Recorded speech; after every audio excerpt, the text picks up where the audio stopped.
because it had this horrible experience where they're bankrupted or scared of being bankrupted with medical bills. Therefore, the concept of adding more capitalism to medicine scares them, and they think it's horrible, and you're some like awful, greedy, tech bro kind of thing. All right. Let me say I understand that concern. Let me, tease that apart a little bit. Right. Basically, the most capitalistic areas of medicine are the most functional areas of medicine. So that's the places where you can walk in and walk out. Okay. Whether that's dentistry, dermatology, plastic surgery, even veterinary medicine, which is not human, okay, where you can make a conscious decision to say, okay, I want this care or I don't want this. I see a price list. I can pay cash, right? If I don't like it, I go to another dermatologist. There's few dermatological emergencies, so dermatologists have a great quality of life, okay? By contrast, when you're being wheeled in on a gurney, you need it right now, okay? And you're unconscious or what have you, or you're not in the capacity to deal with it, right? And so these are the two extremes. It's like ambulatory medicine, you can walk around and peg, and like ambulance medicine, okay? And what that means is the more ambulatory the medicine, the more legitimate capitalism is in that situation. People are okay with a dermatologist basically turning you down because you don't have enough money and you go to another dermatologist because you can comparison shop there. It's not usually an emergency, right? Whereas if you're coming in with an ambulance, then people don't want to be turned down, and I understand why, okay? What this suggests, by the way, is that you should only have insurance for the edge cases. Insurance should only cover the ambulance, not the ambulatory. I mean, most people are losing money on insurance, right? Because most people are paying more in premiums than they are getting out. It's just that this huge flight of dollars through the air that no one can make heads or tails out of. Oh, the other aspect that's obviously broken, is employer-provided health insurance, which started after World War II. So, auto insurance is in a much more competitive market. You don't whip out your auto insurance card at the gas station to pay for your gas, right? You only whip it out when there's a crash, right? That's what health insurance should be. And the Singapore model is actually a pretty good one for this, where they have sort of a mandatory HSA. You have to put some money in that, and that pays for your healthcare bills, but then it's cash out of that. It's like a separate pocket, sort of forced savings to pay for health savings account, right?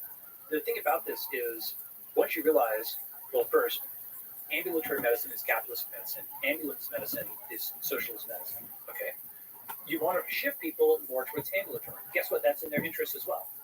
Now that brings us back to the monitoring, right? The continuous monitoring, where eventually it's Mike Snyder's Integral.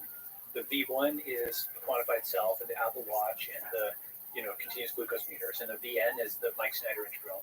There's the site called Q.bio, which is doing this also, right? Eventually, this stuff will just be in a device. Just measures tons and tons of variables on it, right? There's ways of measuring some of these metabolites, and without breaking the skin. So it's like it's not you have to keep breaking the skin over and over. There's various ways of doing that.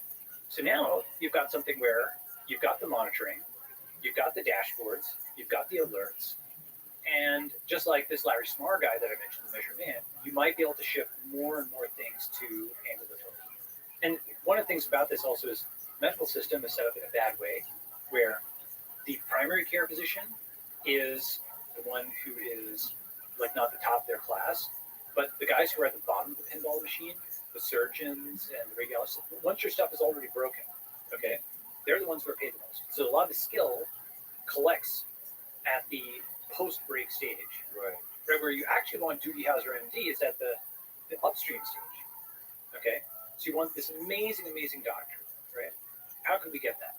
I mentioned the app that doesn't exist, which is like a better version of the 3500, right? Here's another app that doesn't exist, and this is one the FDA is actively quashed. Why can't you just take an image of a mole or something like that? With the incredible cameras we have, a huge amount of medical imaging should be able to be done at home. And it goes to doctors, whether it's in the US or the Philippines or India. I mean, teleradiology exists, right? Why can you not do that for dermatology, for everything else? You should be able to literally just hold the thing up, and with a combination of both AI and MDs, just diagnose. That should exist, right? Answer is, there's a combination of both American doctors and the FDA that team up to prevent this or slow this. And one argument is, the AI is not better than the human 100% of the time because it's not deployed yet. Therefore, it could make an error. Therefore, it's bad. Even if it's better than 99% of doctors, 99%. Another argument is the software has to go through design control. Okay, now basically, once you understand how FDA works, basically imagine the most bureaucratic, frozen process for code deployment at any company ever, and that is the most nimble thing ever relative to FDA's design. So, just to review, A, talked about how FDA is blocking all this stuff. B, talked about why ambulatory medicine is capitalist medicine, ambulance medicine is socialist medicine. C, talked about how with the diagnostic stuff we can shift it over to ambulatory. D, talked about how there's lots of things where you could have a combination of doctor and AI in an app that you kind of quickly self-diagnose. Some of this is happening now. Some of the telemedicine laws were relaxed during COVID, where now people, a doctor from Wyoming can prescribe for somebody in Minnesota. Like some of that stuff was relaxed during COVID. Okay. There's other broken things about this, and I'll just name two more and then kind of move on. Okay. I mentioned like AMA and CPT. Okay. Those are two regulatory bodies. AMA, American Medical Association, CPT, current procedural terminology. Okay. Basically, Marx's labor theory of value, where people are supposed to be paid on their effort, right? Of course, the issue with this is that you'd be paying a physicist to try to dunk, and they'd be trying, but they wouldn't actually probably be able to do it. They'd be trying real hard, whereas you actually want to pay people on the basis of results, right?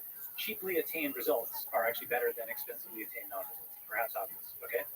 Nevertheless, the way that the U.S. medical system has payouts is based on so-called RVUs, relative value units, and this is something where there's a government body that sets these prices, and it is in theory only for Medicare, but all the private insurers key off of that. And AMA basically publishes a list of these so-called the CPT codes, which is like the biomedical coding of this, and what each medical process is worth and whatnot. So it's like, I don't remember all the numbers, but it's like a 5-digit code, and it's like, okay, I got a test for cystic fibrosis, or a test for this, or a test for that. God help you if your medical billing is erroneous. Why? The insurance company will reject it because it doesn't pay for that. This is this giant process of trying to encode, every possible ailment and condition into these CPT codes, and you can literally get degrees in medical billing just for this. Okay, this is enormous, inefficient industry. Okay, like literally, medical billing is a whole field. Okay. Now, what do you want to do when you grow up? I want to work in medical billing. In medical billing, okay, where everybody's mad at you at all times. Yeah. Part of what happens is when you give a treatment, when a doctor gives a treatment to a patient, they can't like repo the treatment. Okay, like a car, you sell a car, you can in theory repo the car. So the patient has a treatment. Now, what happens? Well, the insurance company, that treatment is perhaps provided. Look, it's a lab test provided by a company, right? The company bills the patient. The company is supposed to charge a high price. Why? The insurance company wants to try to collect from the patient. The patient is scared. Oh my God, they see this huge price. They sometimes don't pay. Sometimes the insurance company doesn't pay either. And when a company is stiffed by an insurance company, when a diagnostic company is stiffed by an insurance company, it has to jack up the price on everybody else, right? Everything boils down to the fact that you don't have, a buyer and a seller. The doctor doesn't know the price of what is being sold. The buyer doesn't know the price of what is being bought at the time it's being bought. Neither party can really even set a free price because there's this RVU system that hovers above. The buyer feels they've already bought it because they bought insurance. The insurance company doesn't want to pay for it. Everybody is trying to like push the price onto somebody else and, not actually show the sticker price of anything and hide everything and so on and so forth. Oh, the other thing about it is obviously lawsuits are over everything. Everybody's mad about everything. It's held. People are dying. Okay. So everything is just optimized for optics as opposed to results, right? Similarly, actually, many drugs are optimized for minimizing side effects and optics rather than maximizing effects, which are totally different criteria, right? You might have, for example, a drug that only cures 1,000 people but doesn't have any side effects versus one that cures 1 million people but that has 10 really serious side effects a year, right? And the second one would probably not happen because those side effects would be so big. Okay. how do you attack this? I name a few examples, but I actually think the reform is going to come in part from outside the system. In particular, India is coming online. Okay, why is that important? Well, you may have encountered an Indian doctor or two. Okay, maybe an Indian programmer, one or two. All right, and I do think telemedicine could explode, right? Where you could have an Indian doctor, um, in India, and there's a U.S. doctor, okay, who's like a dispatcher.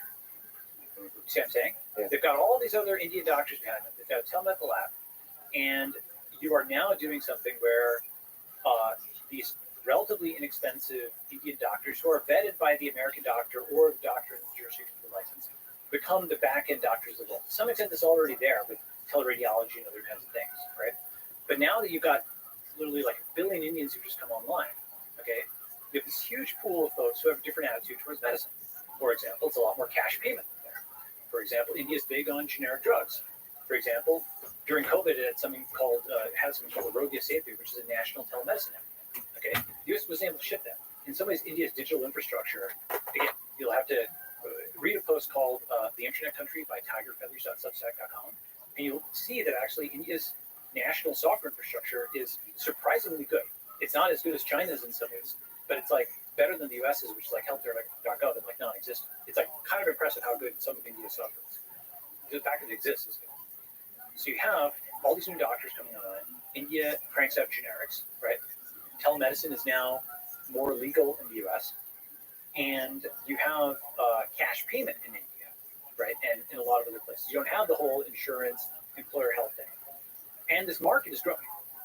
So you could have a sort of parallel market that starts evolving, right? Which is, and people are already doing some medical tourism. I think that's another exit from the FDA.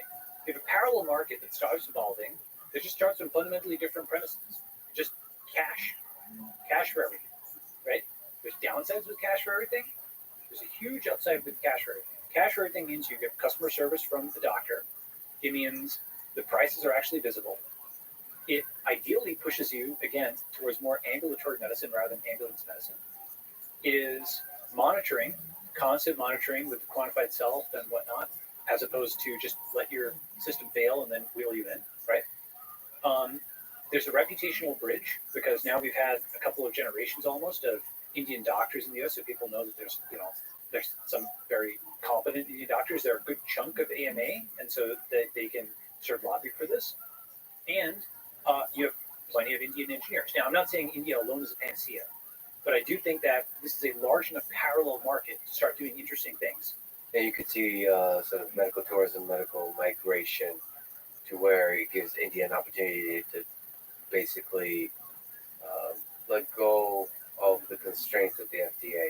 Yeah, because and innovate aggressively, and I mean, it's just such a huge opportunity to define the future of medicine and make a shit ton of money from a market that's desperate for it in the United States because of all the open regulations. That's right. And I think basically something where the reason it needs and that would fix the FDA. Sorry to interrupt. Yes, we fix the FDA by exiting the FDA, right? And then the FDA would dry out, and then it would hopefully.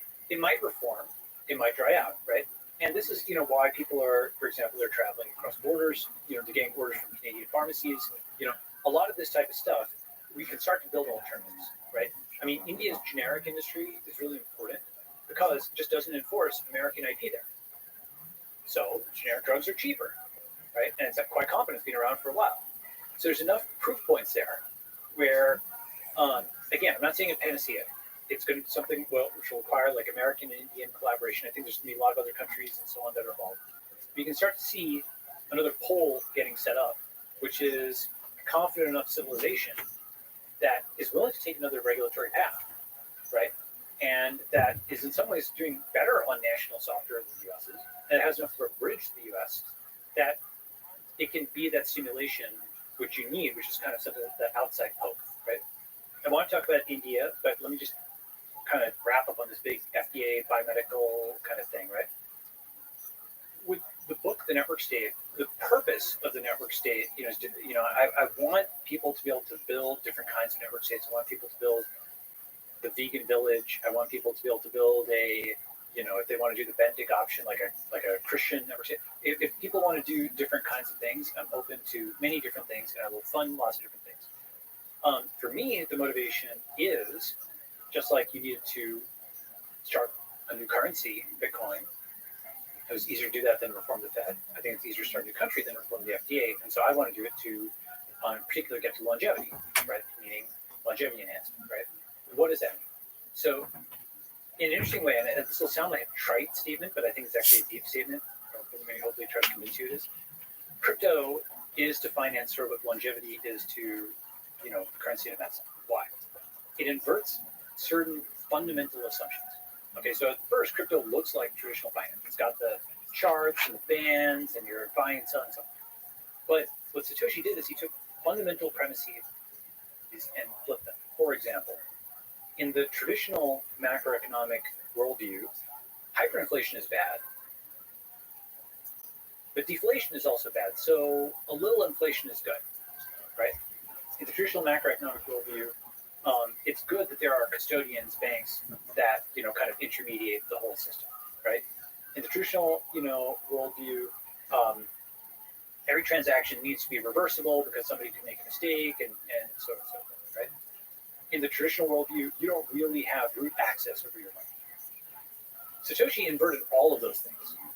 Okay, obviously, the big one is hyperinflation was bad, but he also thought mild inflation was bad and deflation was good. That's just a fundamental shift. Okay, if you root access over your money, you're now a system administrator of your own money. You can room-RF your entire fortune or send millions with a keystroke. You are now the system administrator of your own money. That alone is why cryptocurrency is important. If you want system administration access at times to computers, you'll want it to currency, right? To be sovereign. Now, there's other assumptions where, like, the assumption is every transaction is private in the existing system by default, or it's visible only to the state. Whereas at least the initial, the Bitcoin blockchain, everything is public, right? There are various kinds of things like this where he just inverted fundamental premises, and then the whole crypto system the crypto economy is in many ways a teasing out of what that means. Just to give you one example, the U.S. dollar, people have seen those graphs where it's like inflating, and so it just like loses value over time, and you've seen that, okay? Whereas, and most of the time, it's just sort of denied that it's losing any value. The most highbrow way of defending it is the U.S. dollar trades off temporary short-term price stability for long-term depreciation. And Bitcoin makes the opposite trade-off. In theory, at least, long-term appreciation at the expense of short-term price instability.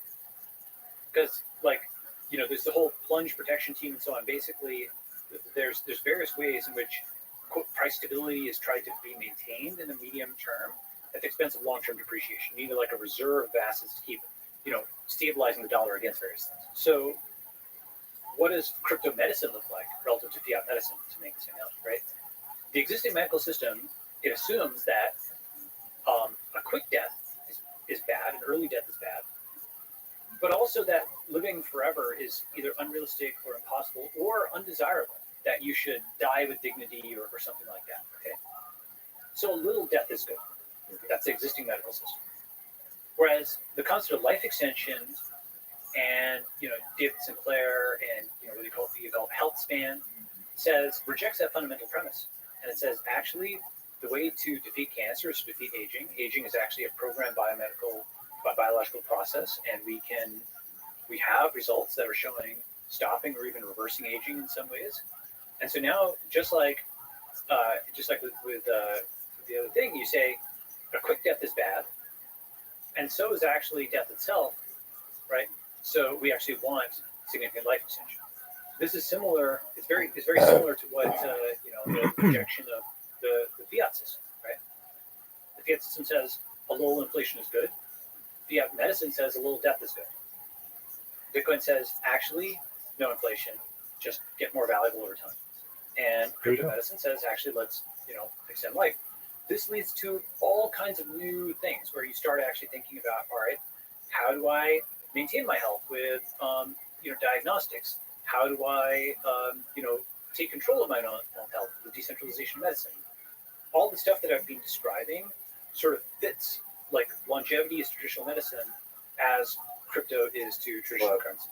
if we take those assumptions separately, so we take cryptocurrency aside, is that to you obvious that this letting go of this assumption about death is that an obvious thing? Is longevity obviously good versus, for example, the devil's advocate to that would be what we want is to keep death and maximize the quality of life up until the end, Well, like so that you ride into the sunset.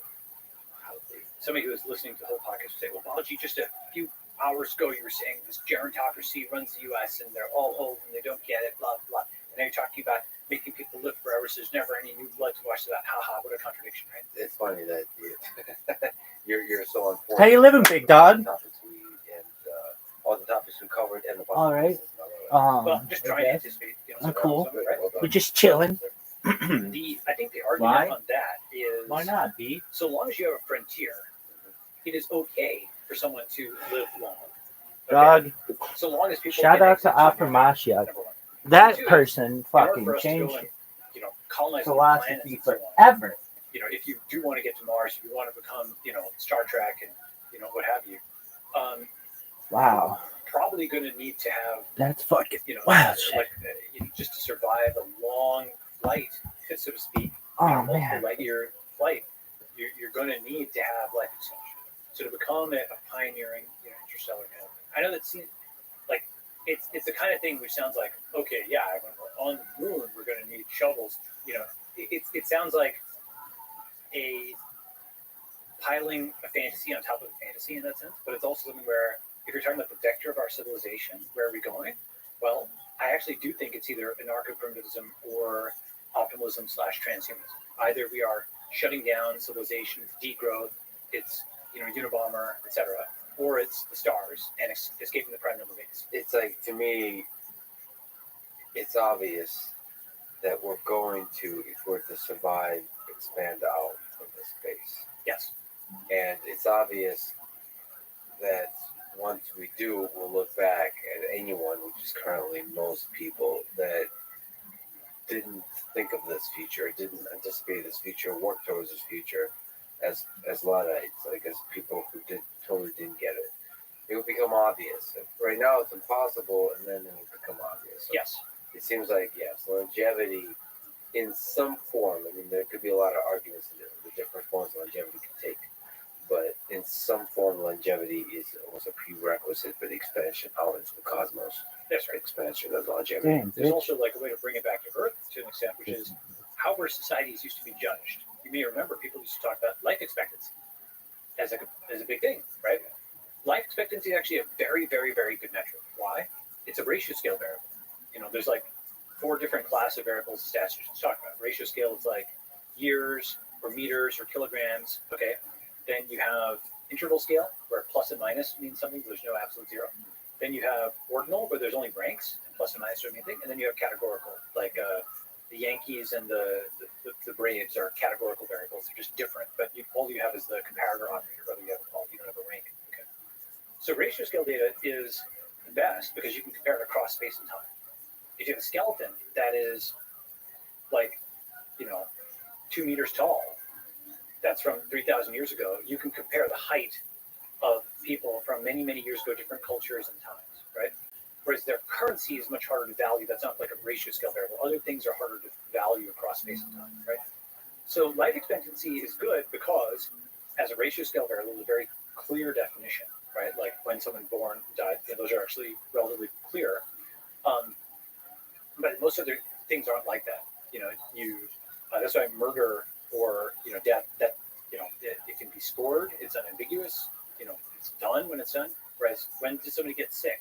Oh, they were kind of sick. They were sick today. They were sick at this hour. The boundary conditions, many other kinds of things are not like clear cut like that, right? And I should just briefly comment that life expectancy does have this quirk, a dark quirk that when you just crudely look at it, it incorporates child mortality Yes. at age of 1 or age of 5, and maybe it's better and clearer to look at mortality after 5 or whatever.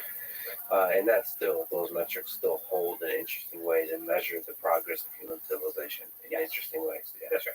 You actually want longevity biomarkers. A lot of people are working on this. There's this book Yo, called dog. Picture Dorian Gray, right? And the concept is sell your soul. Why don't you watch to, that fucking video? Ensure the picture rather than he will age and fade, What right? is And this? so the You concept remove is my that thing on content the for wall what? reflects his age, and you can see it. Okay. So there's a premise that's embedded in a lot of Western culture that to gain Hate something you must speech. lose. If you're Icarus, you try to fly, then you will you'll fly too high and they'll melt your wings. But guess what? We fly every day, commercial airflight, right? So the opposite of like the Icarus or Picture of Dorian Gray kind of thing is the movie Limitless, which I love because it's so Nietzschean and so unusual relative to the dystopian, sci-fi movies where there's without giving the movie's kind of old now, but there's a drug in it that's a nootropic that boosts, your cognitive abilities, and it's got side effects. But at the end, he Dude, engineers this out the is side effects. fucking stupid. Amazing. Just like, there are planes that crash and we land, right? Okay. So why did I mention the Picture Dorian Gray? Well, there's another aspect of it, which is longevity biomarker. The point is to kind of estimate how many years of life you have left by, Dog. that, Is anybody else running Shoot into Bio this or shit? Instagram or you take all these Instagram. analyses on somebody, right? One of the best longevity biomarkers could be just your face, right? You image the face and you can sort of tell, oh, somebody looks like they've aged, oh, somebody looks younger, et cetera, et cetera. And this is actually data that you've got on millions and millions of people where you could probably start having AI predict, okay, what is somebody's life expectancy given their current face and other kinds of things, right? Because you have their name, they have your birthday, you have their, date they passed away if they've already passed away, right? And you have photos of them through their life, right? So just imaging might give a reasonably good longevity biomarker. But then you can supplement that with a lot of other variables. And now you can start benchmarking every treatment by its change in how much time you have left. If that treatment, that intervention boosts your estimated life expectancy by 5 years, you can see that in the data. You can get feedback on whether your longevity is being boosted or not. Okay. And so what this does, it just fundamentally changes the assumptions in the system. Now, with that said, life extension may be the kind of thing. I'm not sure if it'll work for our generation. We may be too late. It may work for the next generation. That might make you sad.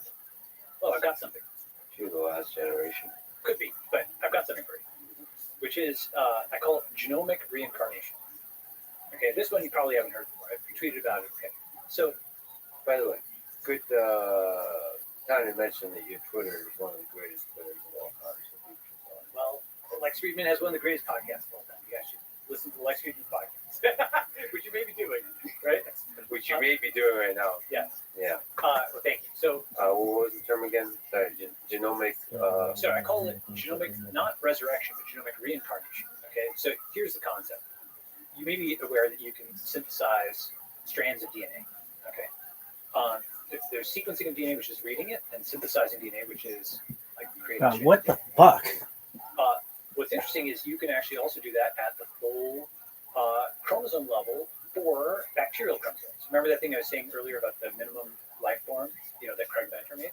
So is anyone else running into this fucking bullshit? And they work. Like they can literally essentially print out a living organism. All right. Now, when you go from bacteria to eukaryotes, which are the kingdom of life that we're part of, right? Yeast are part of this kingdom, so it becomes harder because the chromosomes are more complicated. But folks are working on eukaryotic chromosome synthesis, and if you spot me at that,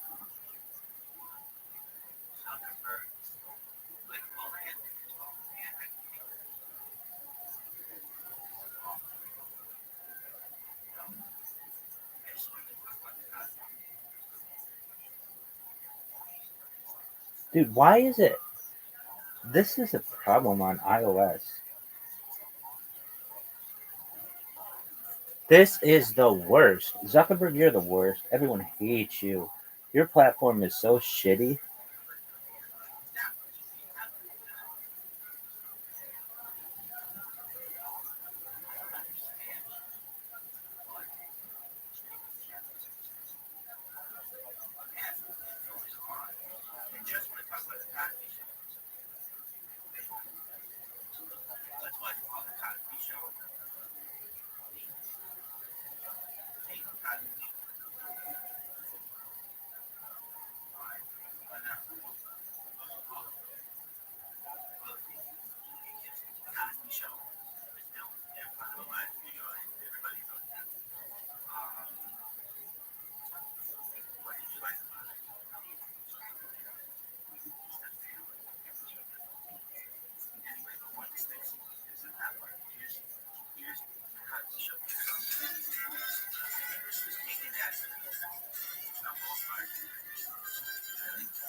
Yo, what's going on, Zoot? Just chilling today. Ready to kick your fucking ass?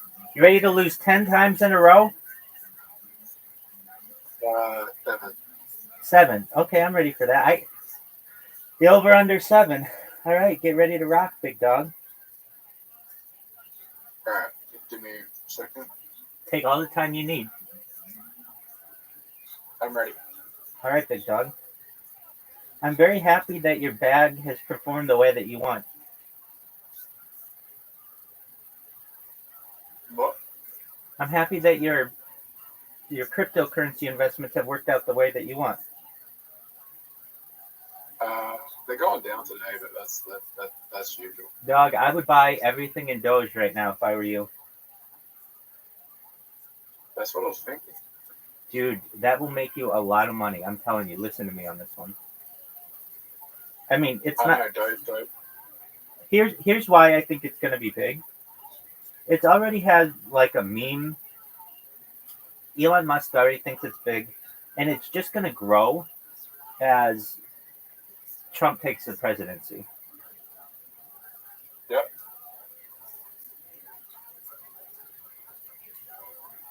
All right, please know. Did you send me an invite? To the best of my knowledge, I did. Let's send it again. I don't really saw it. There we go. All right. The goal is 7 wins in a row. I have a Oh, feeling I'm going to win this first game, though. that is That was- exactly what I wanted to that do. That was an okay shot, but it wasn't as good as this one. Dog, that was a perfect drive. Absolutely fucking perfect. Oh yeah, really, really good, dude. This is a difficult shot to avoid the pink. So that's an 80 shot. Okay, Rabbi, you fucked up. Dude, I didn't fuck up. Zoop just got the score. I can get back on the. I can come back from this. You can. You might be in trouble here. Oh, I did You are fuck in up. trouble. I fucked up majorly. Majorly. As long as I fuck up. don't go in the pink. As long as I don't go in the pink, I'm good. Oh, what an amazing shot. You can get it in the next shot. So can I. What the fuck? Make it. That's not what Yeah, you want. good shot there. Yeah, that is what you want. That was good.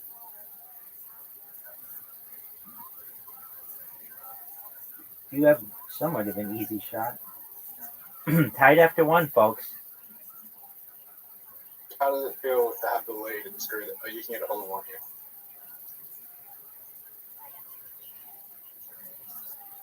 If you don't get a hole in one, you're in trouble here. And he doesn't get the hole in one. I believe, Rabbi, you were trying to do something a little bit like this. Let's see, big If dog. I'm not mistaken. Dude, you're going to hit all the trees and balls and shit.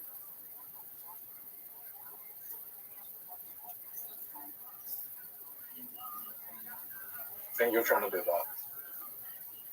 Yeah, but you're kind of fucked. How am I fucked?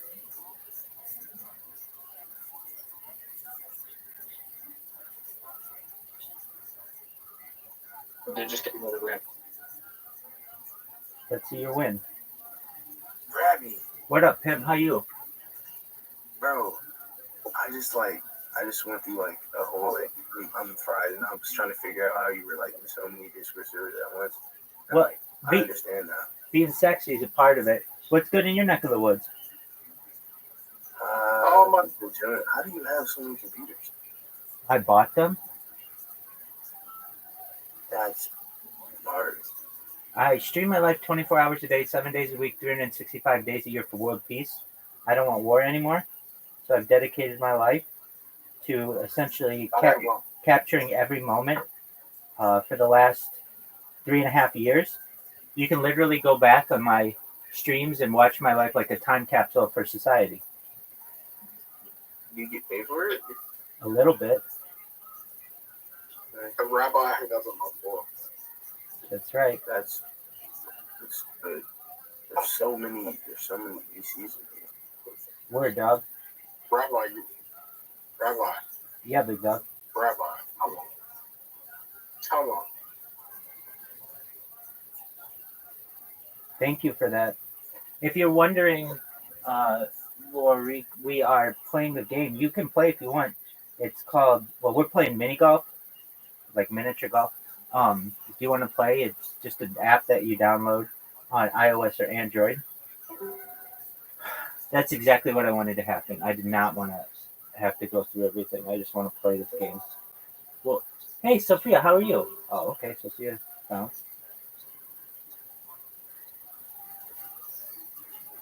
Sophia's cool. We talked for like 2 hours today.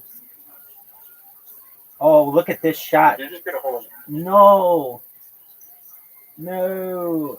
Oh, wow. The good news. The good news is you didn't go on the top. I know. The bad news is I'm going to go on the top. You might hit my ball. Oh. Blinkoed.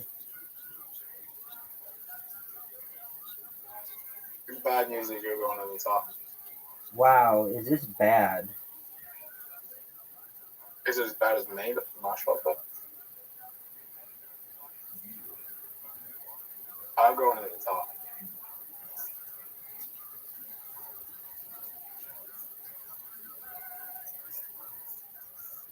He takes the lead. Oh, no, he doesn't. He ties Fighting. for the lead.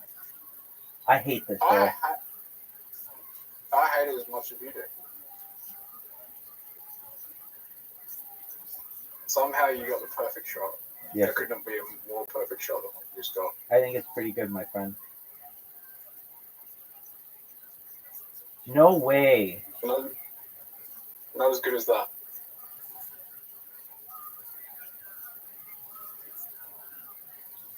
Oh, I Where's the fucked point in that? myself. You just fucked yourself. You're gonna win. You just lost the bet. Yeah, I can win. No, you are going I'm to also win. Without a doubt.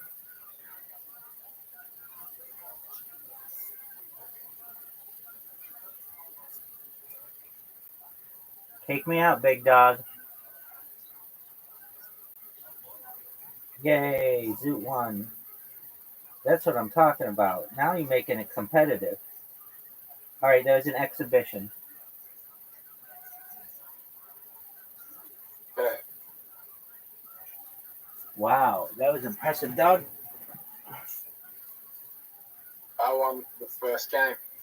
Yes, you did. You should retire now.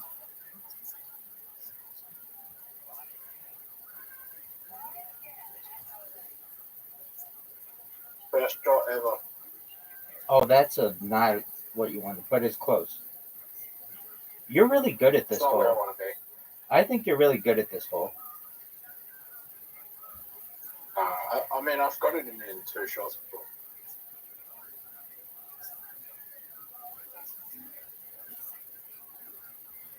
Not what I wanted. Boy. I mean, we had the same shot basically.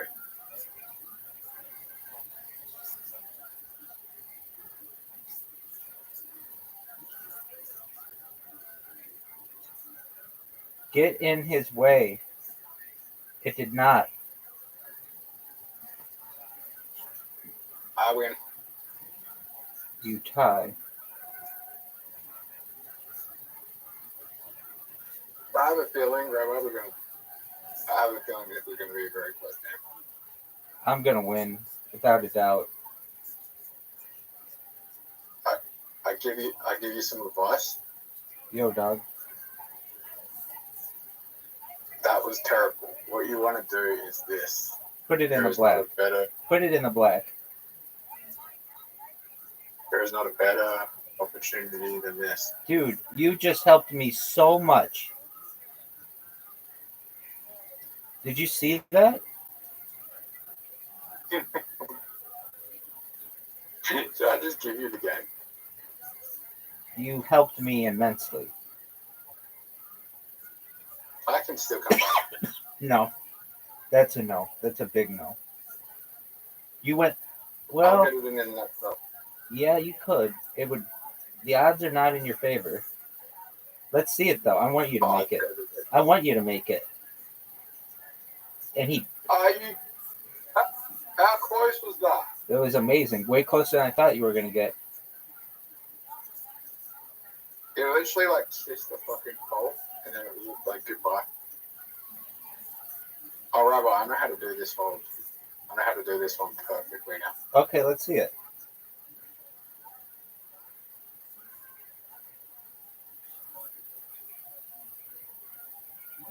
That's not how you do it. What do you mean? That's perfect. I don't think so. How is that not perfect? Look at where my ball is. Is it? Yeah.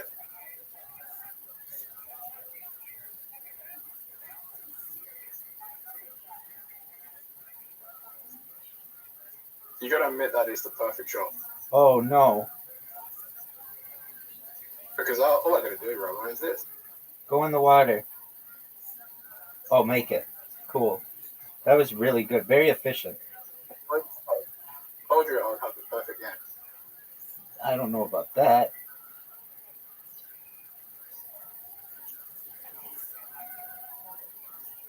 This hole number 4, right? I think so. Alright, you ready for the most perfect shot you've ever seen in your life? I've never been more ready for anything ever. Oh, look at you. Putting that ball right in my way.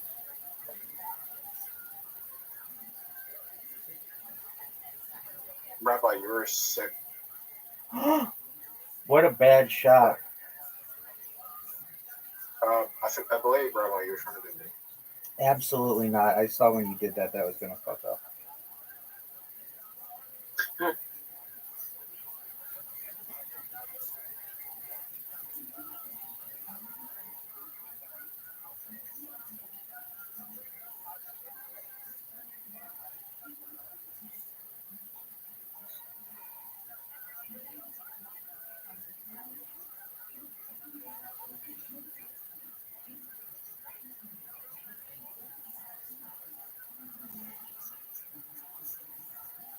All right, Zoot.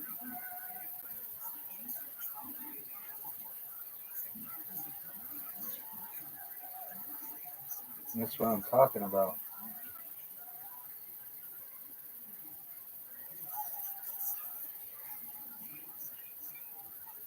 Be a good shot.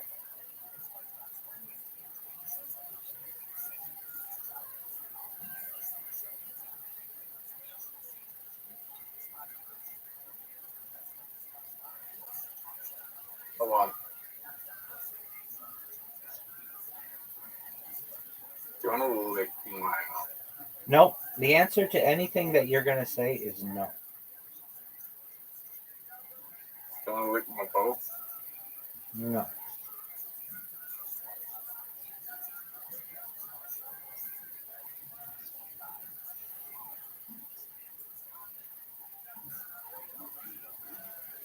What'd you think of that shot?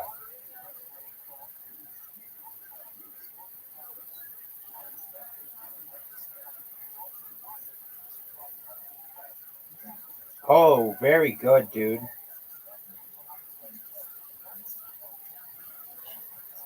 Oh, no. Zoot, you can really accelerate your lead. I think I'm a horrible person. Okay, well, that's just like your opinion, man.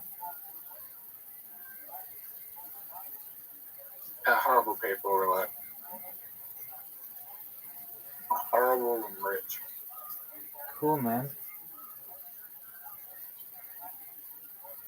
Fuck. Oh. Rabbi, I just had the lead. I could have won this game. But I fucked it. I don't know if you fucked it, but you did not help yourself. Bounce it off there and in the hole. That's right. That's a good shot. Oh, that was looking to be good. Retard. Unless you fuck this up, I'm fucked. I'm good. I made it. There we go. That's what we like. I just fucked it in the last second. Yes, you did. You easily had a win there. This is my game. You like this hole? I know a little trick in this hole that you just fucked up. You Okay. should just help me. Let's see your little trick. Oh, that's a good one. I helped you make it.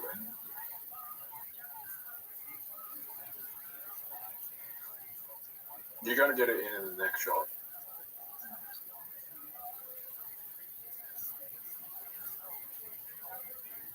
Oh, the pink shit. Oh, the pink shit. Oh, he takes his lead.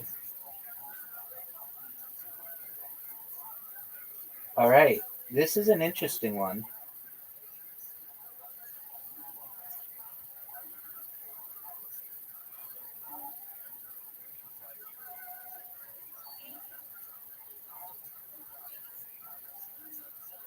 This is so high risk, high reward the way I go. I agree.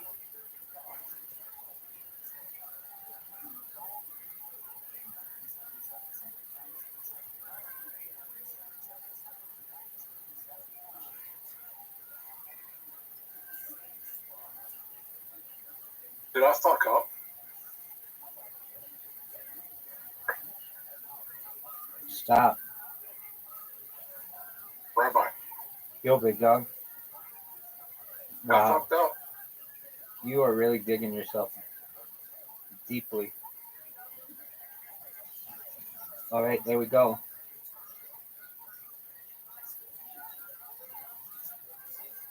Rabbi, what's your favorite game?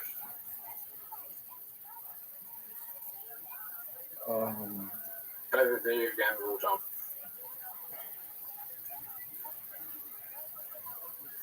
Good question. Probably college football, like NCAA football.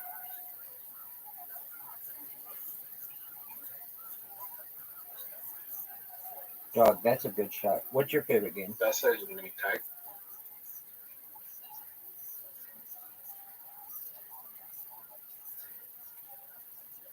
Boy, that makes you have a difficult shot, but you can make it. I've a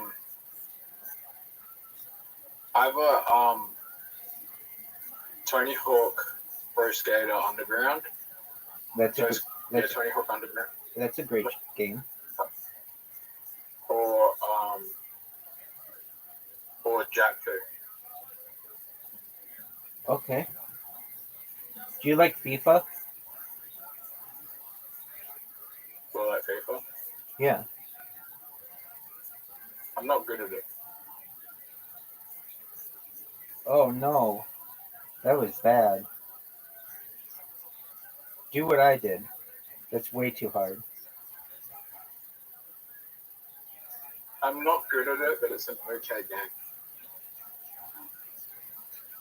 Do I appreciate FIFA as a game? Stop.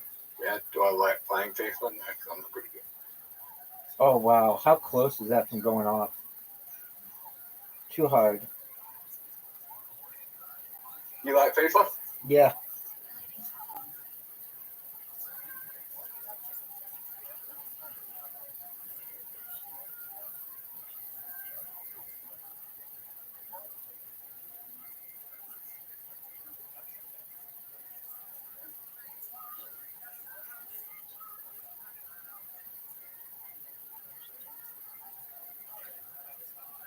You like D1 more? Okay.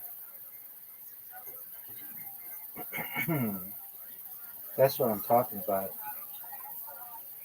Hole 4. It's Should I impossible. shave? Should you shave? Yeah, should I shave? Do whatever you want to do, big dog. You can fuck me.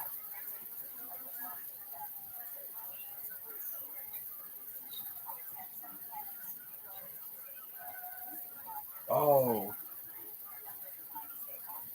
Now this is a hard shot. Stop. Stop. Shoot. So Good difficult. on him. So difficult. Let's see your shot, big dog.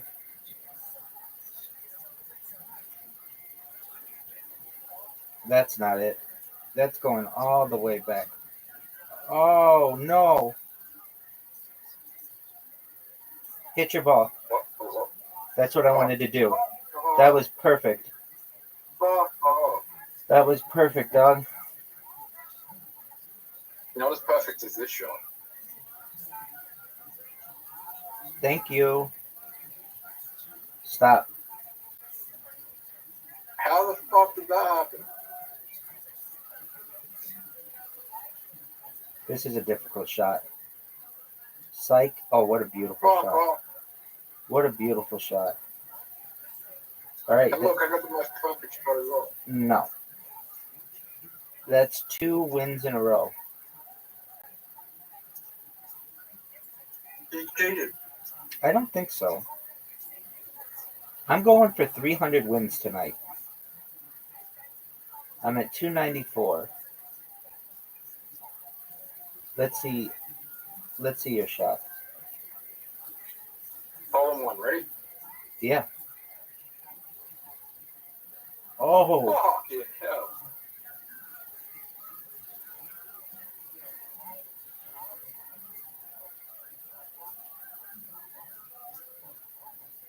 You just did the most identical shot to me. no, I hit the tree.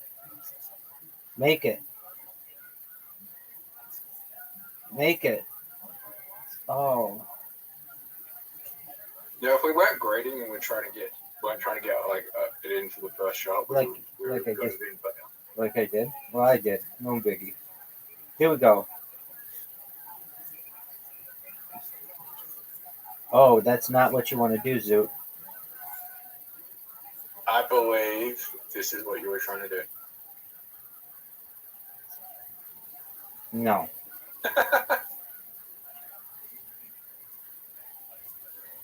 Who do you think had a better shot? They both were bad. Do you think my shot here is going to be better? That was terrible.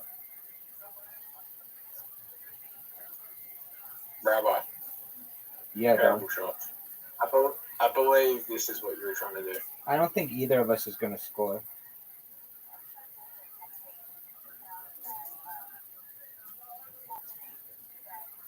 I believe I'll score.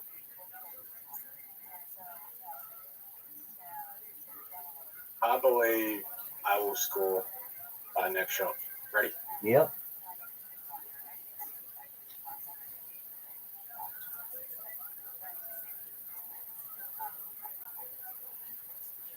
Rabbi, Yo, big dog.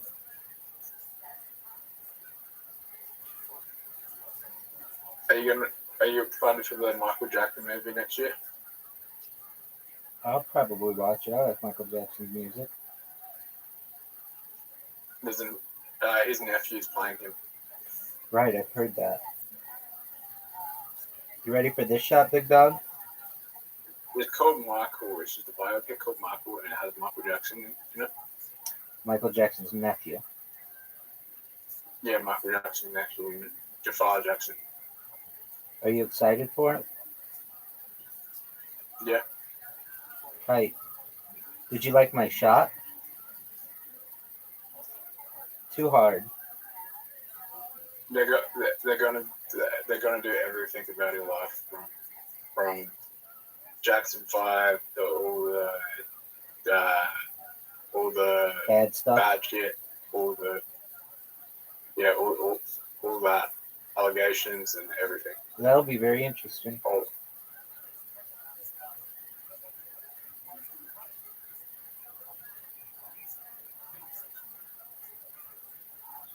Do you like the efficiency of my shots? there's also a Bob Dylan movie next month. No, dude, that comes out this week. No, next month. It comes out on December 25th. Really? Yep. It's a complete In unknown. Australia, it's 10 pounds. Oh, okay. Did you see my shot? Just got a home run. Word, dog.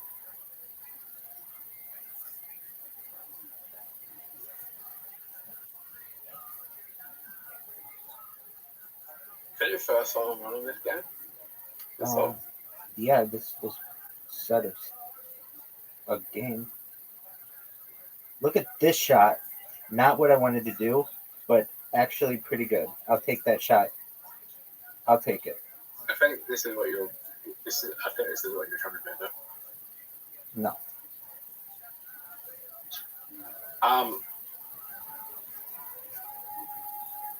That's what I was trying to do. Almost what I wanted to do. Yeah, I think the Michael Jackson movie will probably be like one of the best like biopics of all time. It could be. What biopics do you like? Straight out of Compton. Very cool.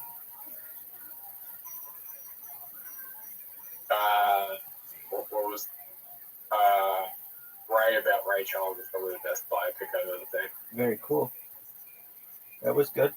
The one with Jamie Foxx. Yeah. That's 3 wins in a row for Rabbi. Yeah, Ray was like Ray Charles, even though it's probably not accurate at all. Probably one of the best biopics that I've ever seen. I hate this hole. I think this hole's unfair. I agree with you.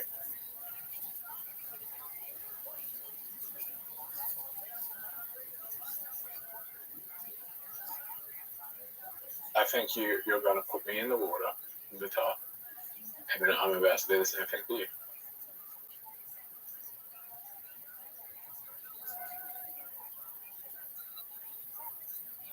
No way. Are you fucking kidding? You're fucking kidding me. I don't think I've ever made it all the way through like that.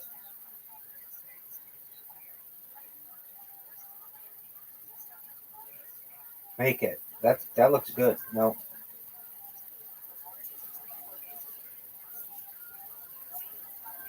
If the tie wasn't in the way, that would be a good job. Lord. Rabbi takes the lead. 1-0.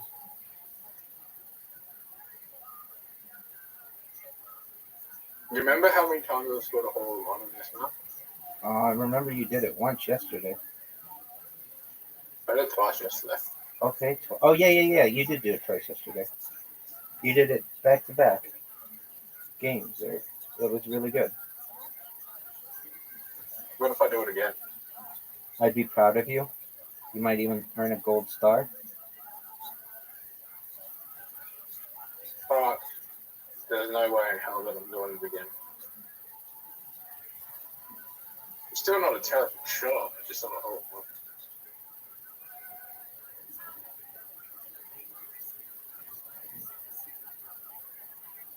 Where is Bryce? I don't know. Send him a message. I'll wait. It's a Sunday morning. No, it's Saturday night for him. Well, yeah. It's Saturday. It's like 10 p.m.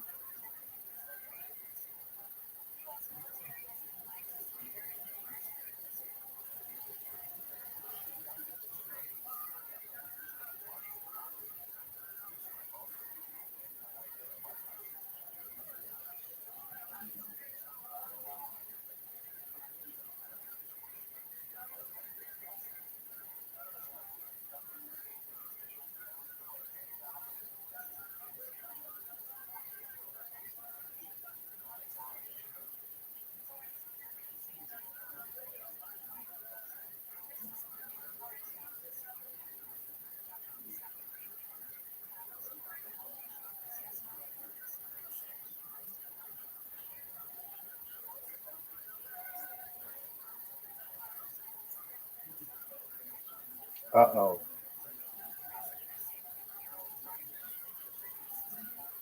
Hey, Rabbi. Yo, big dog. I was going to ask you if you're going to take your phone.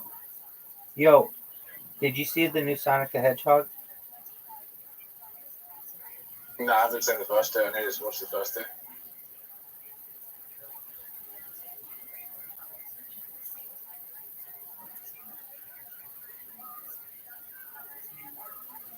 Oh, what an interesting shot. What an interesting shot that I don't think is very good because that tree's in there. I have seen Wicked, though. I've seen Wicked. I talked to someone who saw Wicked. He said it was excellent. Yeah, that was me. No, somebody else. I talked to a girl today.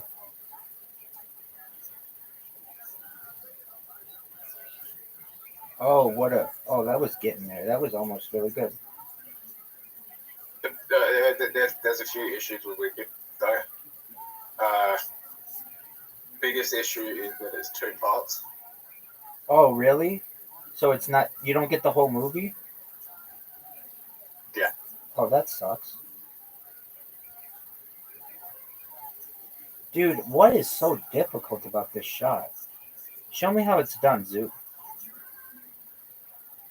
No. I think that's the biggest issue, that it's 2 parts. And at the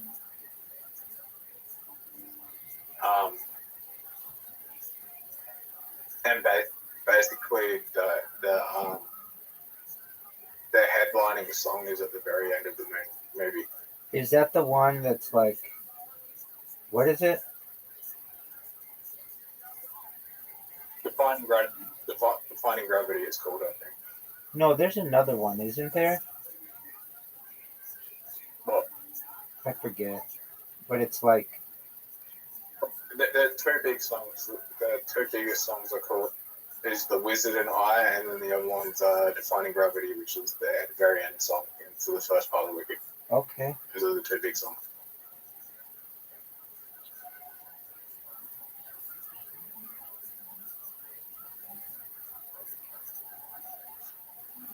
Get there. Oh, how did I miss that? Go in the black. Just make me happy. Go in the black. Are you serious? You fucked me. I feel like Wicked is the perfect musical. Oh, man. You're going to fucking win this hole.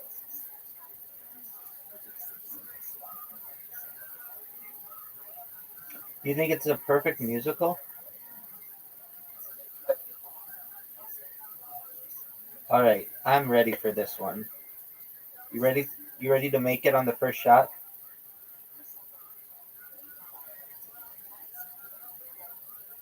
I just won. Okay, let's see it. Oh, is that a good shot?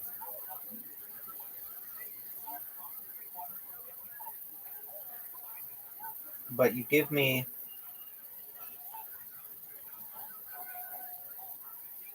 Oh, you have a very difficult shot. Very, very difficult. And if you miss it, you're fucked.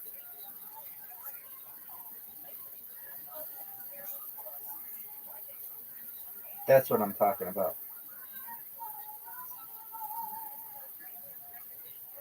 All right. We don't play this hole that often. But yeah, Rabbi, I do think Dogecoin will probably flip Ethereum next year. And I do think by 2029, it might even flip Bitcoin. And I'll tell you why. Please do.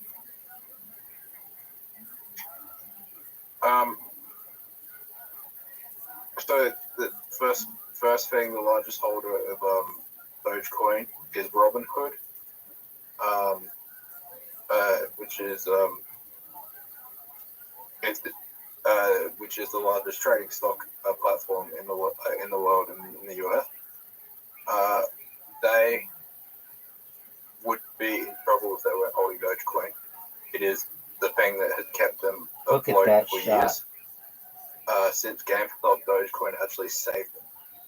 Very, very interesting. The second reason is it's easier to explain to an 8-year-old Dogecoin than something like Ethereum. I agree. Doge has the dog. It's very simple to explain. I agree. The third thing. Okay, now let's get into 2025. Okay, it's going to do really well in 2025 as Elon X payments, blah blah blah. Elon backing X payments. institutional money. Meme coins will probably be the best performing asset class, and institutions will probably invest into Dogecoin because the largest and safest one. There was also a $2 billion OTC build buy on Dogecoin last week, and they haven't even turned the market makers on yet. So eventually they'll turn the market makers on to make money off that, because that's what they do. They buy OTC and then they turn market makers on. Okay, now let's get into why Bitcoin is a flawed asset right now. MicroStrategy has bought $40 billion in leverage Bitcoin positions, and MicroStrategy has not delivered a product since the dot-com bubble. I don't even know what MicroStrategy really produces. That they are relying on their Bitcoin holdings to pump the stock, and people are only buying the MicroStrategy stock to pump up the Bitcoin because they're buying Bitcoin and it's pumping up the price. So what happens when the stock market goes down, crypto goes down, and no one wants to put money into MicroStrategy? Well, MicroStrategy will probably get liquidated for their Bitcoin, liquidated for their stock and Bitcoin positions. And when that happens, that's going to leave a bit of taste into everyone who is holding Bitcoin, because Bitcoin will fluctuate in price at an alarming rate. Like, it's going to go down really, really fast. Okay? So, what's something that's not, then people will start, I think people will lose faith in Bitcoin, and the next best thing they can go to would be Dogecoin. I think Bitcoin will go to fast track to all-time highs that it's not meant to hit next year. I think Bitcoin will go higher than people expect, and it will take about 8 years before it even reaches the same all-times. I don't think the 4-year cycle will happen for Bitcoin in 2029, because Bitcoin will fast track where it's going. And I think Dogecoin has a lot more going for it. It's a lot safer. There's not people leveraging fucking everything to go on Dogecoin. And it's the more stable asset than Bitcoin. Your logic sounds sound to me, baby.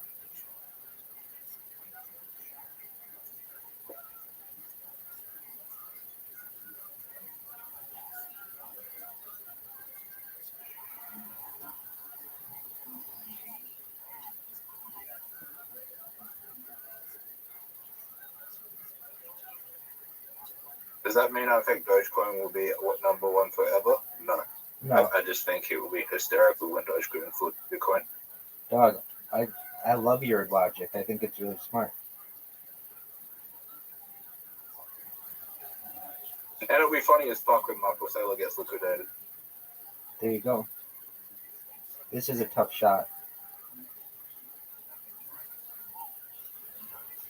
Oh, oh man, you're gonna tie me. It all comes down to this.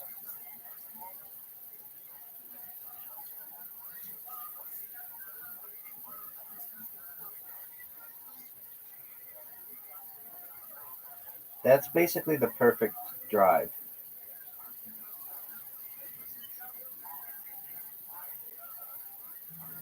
Perfect, man. That's really good. I think it would be better to go on the right side than the left side, though.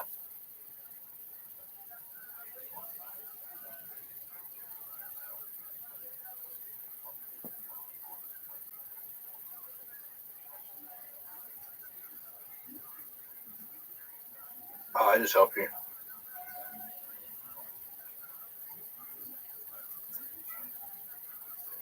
Oh, that's not good. There's so many good movies coming out.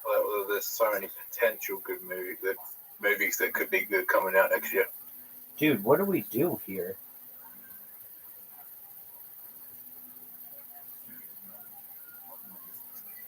Get that ball out of the way How? Okay, there you go. for that. That was nice.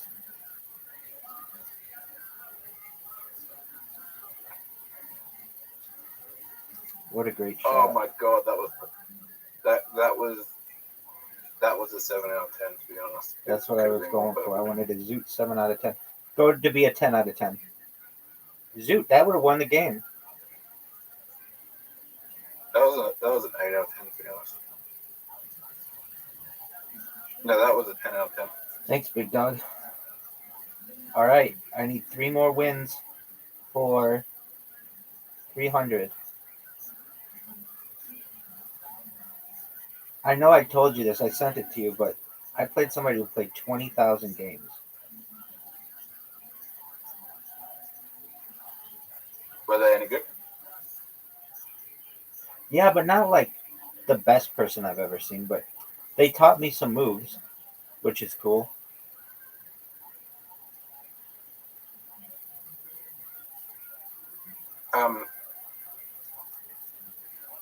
Right. If you could see a biopic about any person in the world, who would it be? And why? That's an excellent question. Um,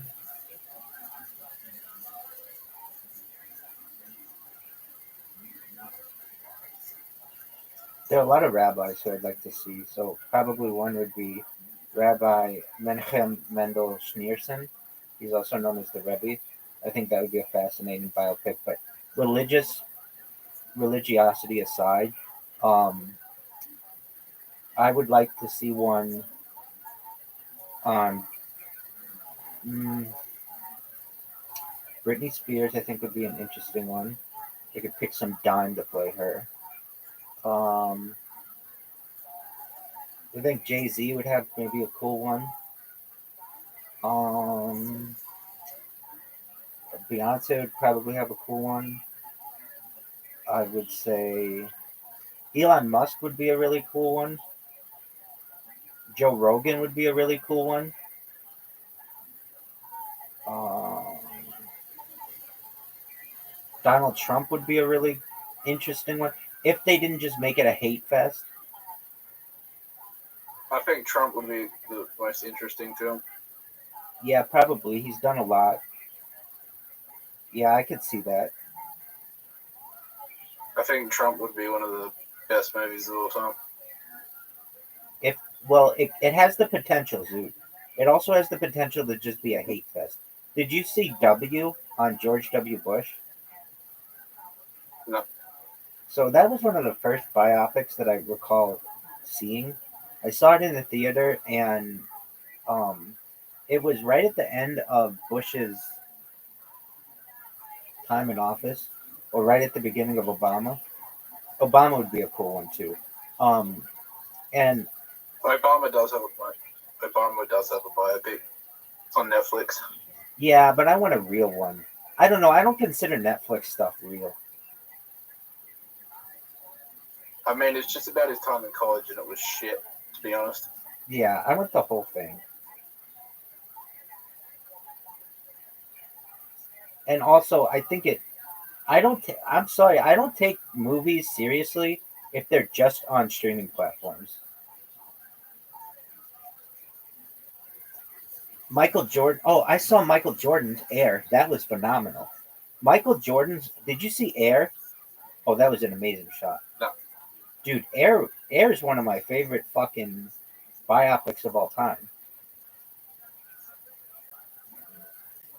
It was, dude. And the thing is, something that really makes a movie for me is the soundtrack, and its soundtrack was fucking phenomenal. So, but you know what? Air didn't come out. Air was like an Amazon movie. It didn't come out like a normal movie, but it was during the pandemic, so I think that kind of fucked it. But it had Ben Affleck and Matt Damon, and there's a whole one. Um, it was fucking phenomenal. And the cool thing about it is they never show Michael Jordan's face, so it's just like you just have this like idea that it's Michael Jordan. That movie was fucking great. I I I could watch that movie again. Like, actually, though, my favorite biopic of all time is The Founder on Ray Kroc, the founder of McDonald's, or the McDonald's Yeah, Corp. I didn't like that movie. You didn't like it? Oh, what a shot! What didn't you like about it?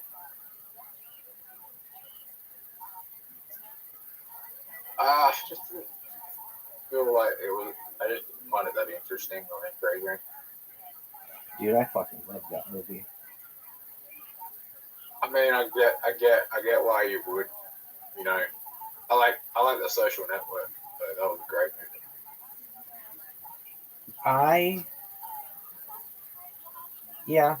I don't know if it was great.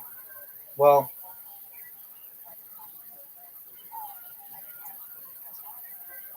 he was really young to have a biopic already on him. Like, not that much happened. I get it, he founded Facebook, but it doesn't go into him buying Instagram or any of that other shit. Yeah, because he didn't buy Instagram because Instagram wasn't out yet. Right, but I mean, that's what I'm saying. It was like very early for him. I'm trying. I mean, they could make a sequel. Yeah, exactly, and I think they should. Though it would just be half of it me yelling at him. Dude, why do I say that? Instagram has a thing. I don't know what it is, but like whenever I create a They are go ahead. they are making a sequel to The Social Network. It's about the Winklevoss twins, and it goes into their Bitcoin investments. Okay. I think that those guys got fucked. I also think that the okay, at least Instagram, I've been dealing with it recently. I created a robot that automatically posts to Instagram. What'd you say? No, the Winklevoss twins. The Winklevoss twins actually are doing very well in life. Well, I would have expected them to, but they didn't get credit for Facebook, which they should have. Oh no. That's a bad shot. Let's see what you've got. You're good at this hole. That's not what you wanted to do. Oh, it is. It's fucking perfect. Oh, it's fucking perfect, dog. Get in the hole. That was great. All right, so I'm. Look, I don't think the Winklevoss twins they have too much money to be like, oh well, we can get rid of Facebook. Yeah, I don't think they care. Okay. Gemini is a very successful company. Okay. Oh.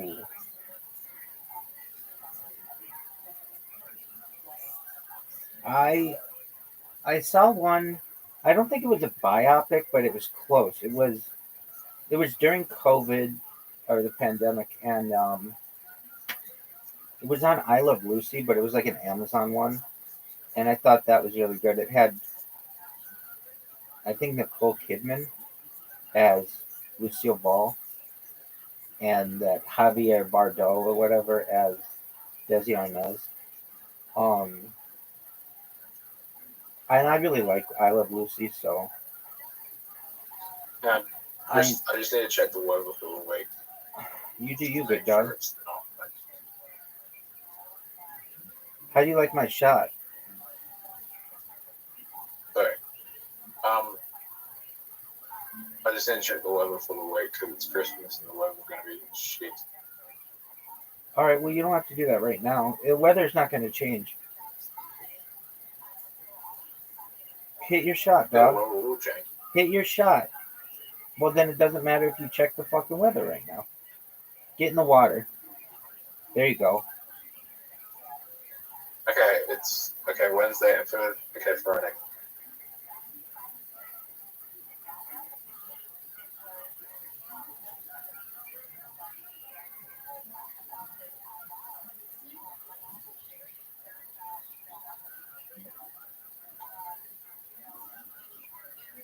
Yes. Oh no, I left it short. Hit my ball.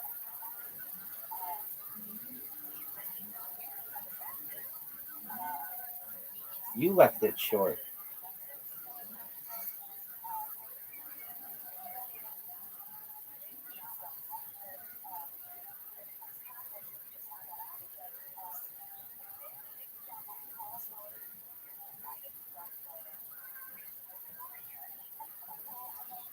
Go, baby. What do you think of this shot? I always leave it at the top. Oh, wow. Zoot.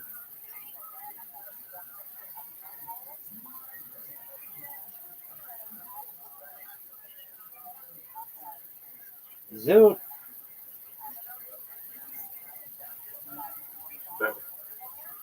Zoot, is that not the best shot you've ever seen on this hole? Yeah. Are you going to hit your ball? Yeah.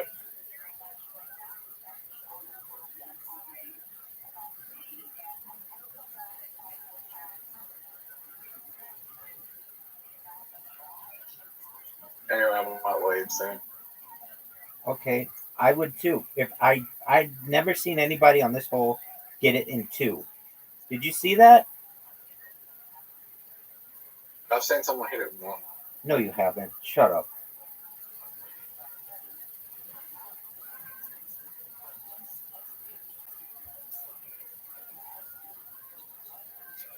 Oh, what a shot. Zoot. I'm on fire, dog. I told you I saw someone hit it in 1. Yeah, on that one. All right. Final game if I win, because I'm at 299 wins.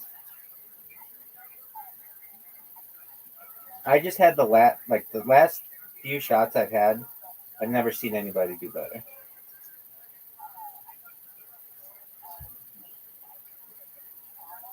You're in my I'm getting wrecked. you're in my way though.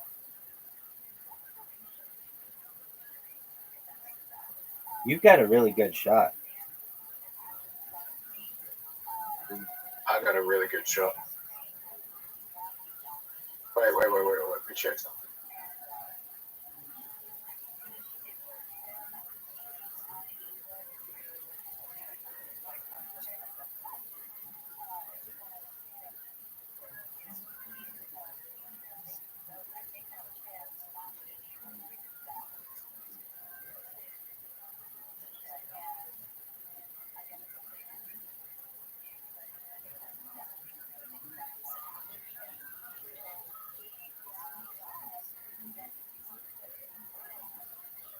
Zoot, shoot your ball. You're gonna run out of time. I don't want to win like this.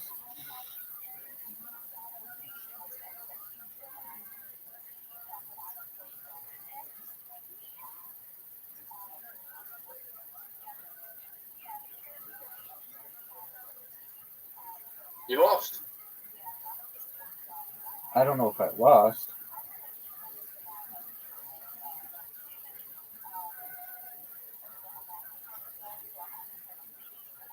You have to make this shot.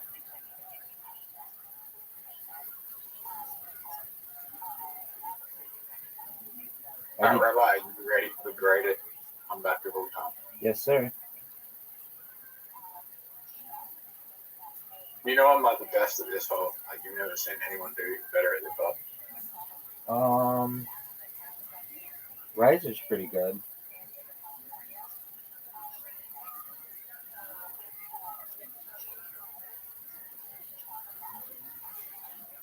Rabbi?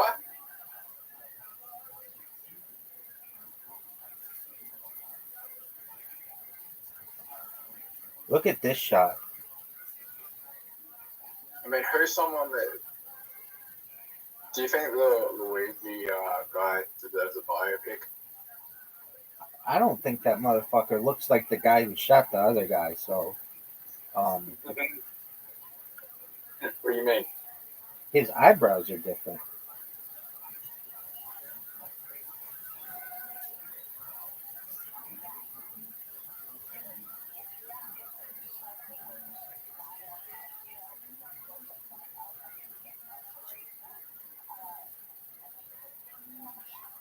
I mean, that would be an interesting movie.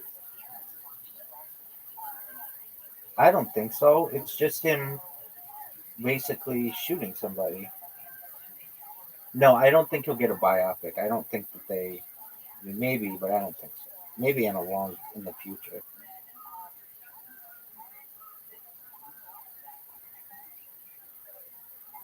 Yeah, it's too recent. Exactly. And then people might not care. I mean, FTX will get a movie. You mean SBF? Yeah, same thing. Not the same thing. FTX would be about a company. SBF would be about a person. I mean, yeah, like the people involved. I could see that. If you had to see a biopic on a woman, who would it be? On a woman? Yeah.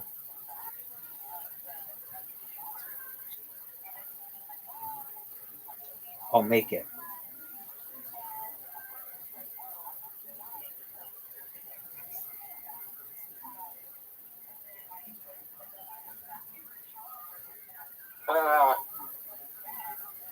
Lily Phillips would be interesting. Dude, you're strange for saying that. It would. It's just about a girl who got fucked 100 times and tried to get fucked 1,000 times. Yeah.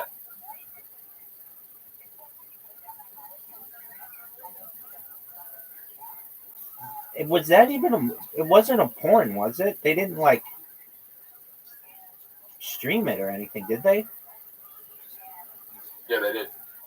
Oh, where is that found? OnlyFans. Oh, I gotcha. It would be interesting. I didn't say it would be a good movie. I said it would be interesting. I don't think it'd be interesting at all. It would be porn. She isn't an interesting No. person. Oh, what a good shot.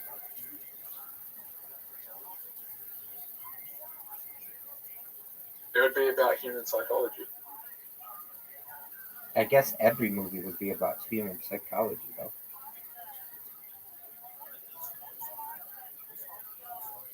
Zoot making a comeback. Rabbi going for his 300th win. Look at this shot. Absolutely perfect shot. Okay, about a woman. Okay. Do you like that shot?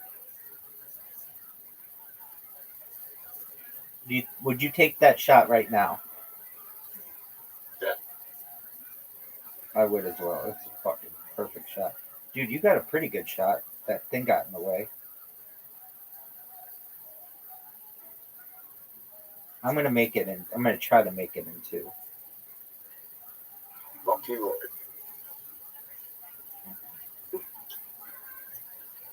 But Hit that shit.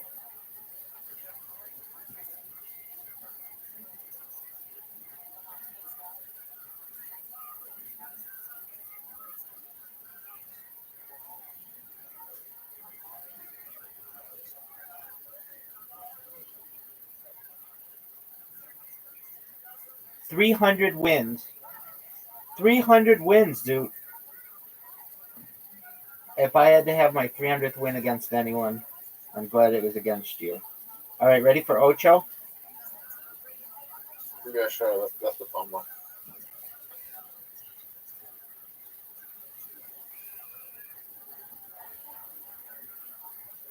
I mean, I think Oprah would be a good movie. Oh, that's a good one. Very good choice, Zoot. That's a good one.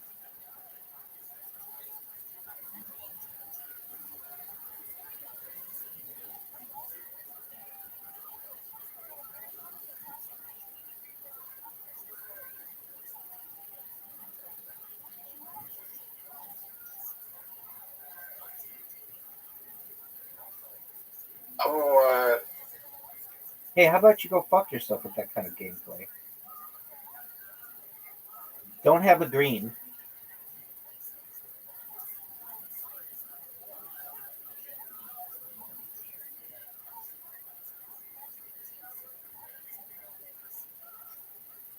Oh. All right, you don't have a red.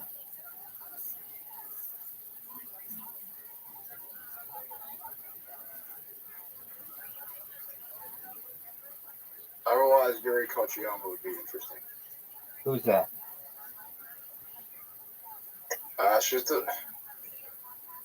He was there when Malcolm X got shot. Oh, very cool.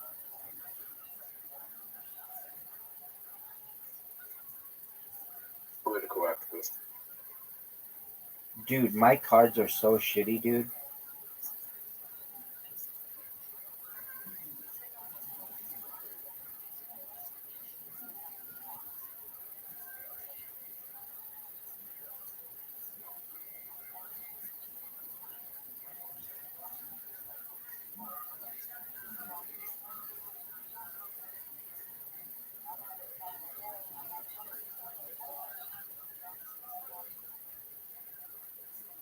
Fuck yeah. 1 win to none against Zoot. First person to 10. Rabbi's up 1. Here we go, big dog. This is the best hand I could ever get. You got a good one? Yeah.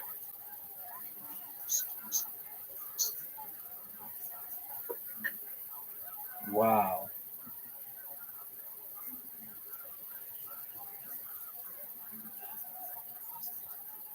I might be in trouble here, though.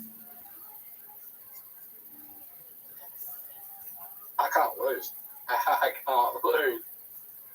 Oh, wow. What a good hand you had. All right, 1-1. I played that perfectly as well. Okay, well, way to suck your own dick, dog. Did you have any, like, 2s or 4s? I didn't have anything good. Okay, maybe I didn't play it perfectly as well. This is a risk. And if you have something, I have the best hand ever. Let's see what you got. I fucked up. Yeah, you I did. fucked up. I blocked you.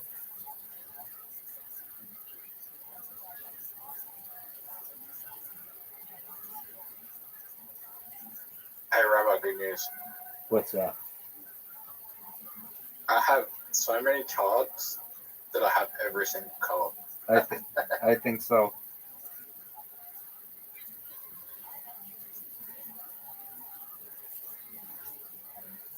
Like you can't out color me. All right, color me bad.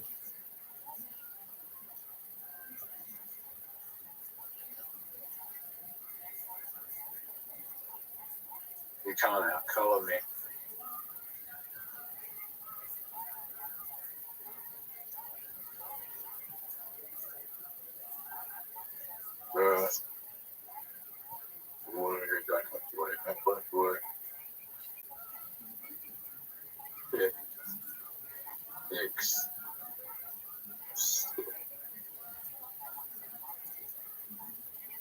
I just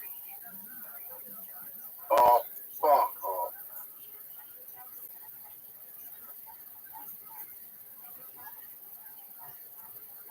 This isn't good. This isn't good at You know all. what would be good if someone drew a yellow. Oh, this is not good for you. You're welcome. How'd you like that? You just got 6 extra cards, big dog. Yeah, but you don't have to color. You don't have any good colors. What? That's 2 games to 1, big dog. I just outplayed you. You know if I could have changed it to green. I could have changed it to green, and I would have been fine. If ifs was a fifth, we all be drunk, baby.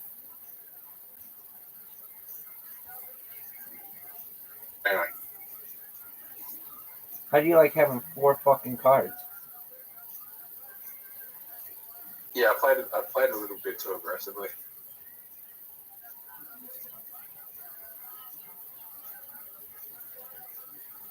have a feeling you have no blues though.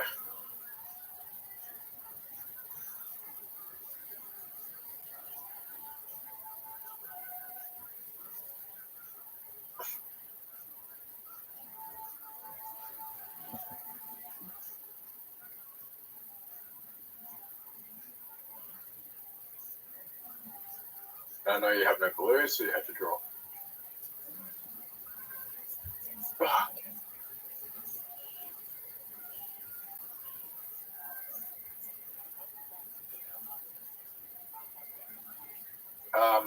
I just got a message on Snapchat. Very cool.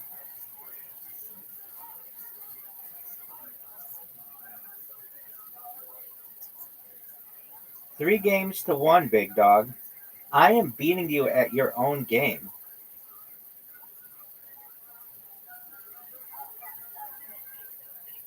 Three games to one. Give me some good cards.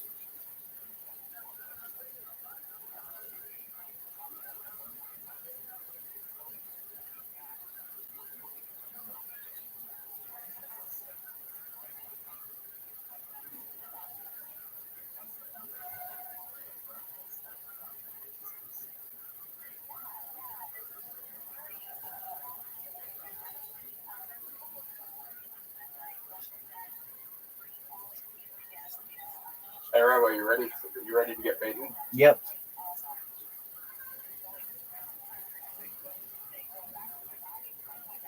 Fuck you.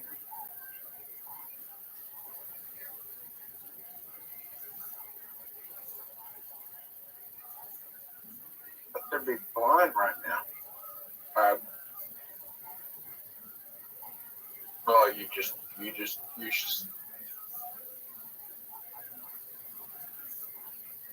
keep on helping me. Okay, you want to go yellow? I want to go blue then.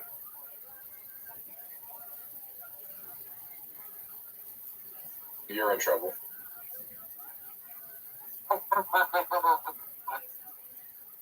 Fuck. 3 games to 2. But here's the thing, right? If you knew I had that 5, you could have just drawn, you know? Sure.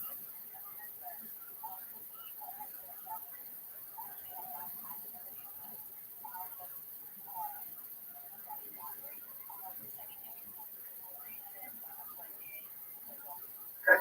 This is good, this is good, this is good, this is good.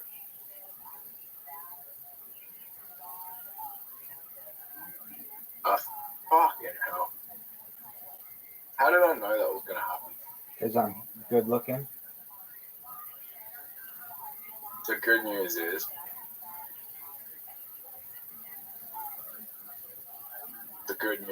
you're fucked.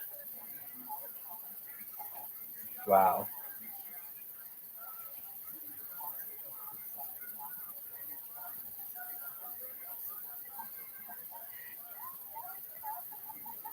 Why? Josh, you're going to win. Okay, I hate you, and I hate this freaking message.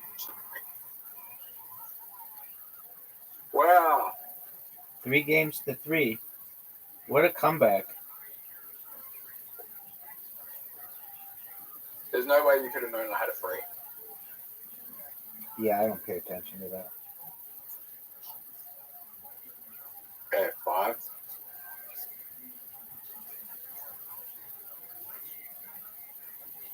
Well, that sucks.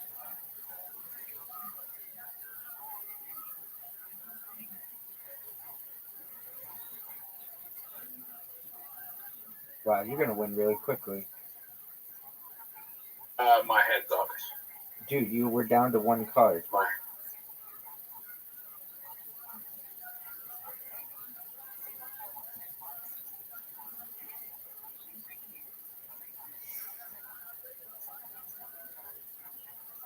Yo, oh, this is bad. I can't win. 4 games to 3.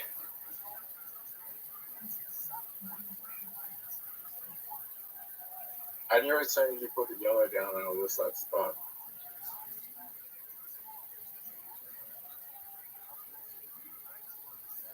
You want to know the good news about my hand? What?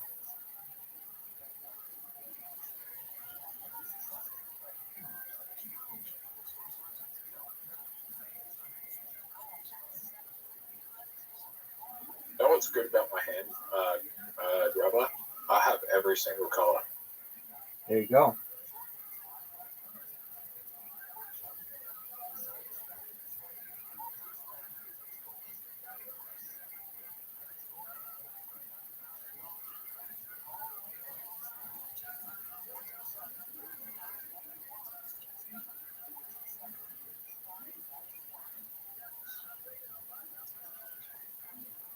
Five games to 3.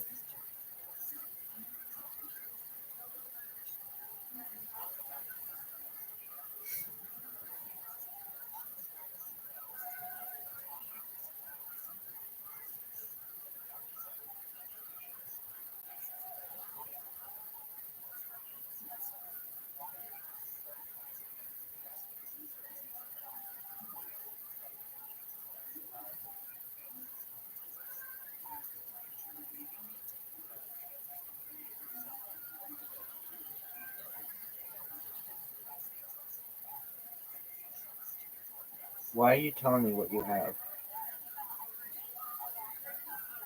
So you can beat me. I could be lying. Yes, you could. Dog, doesn't anybody have a fucking red card? I've got a red card, alright. Oh, you sure you want to do that? Yep. You're welcome. I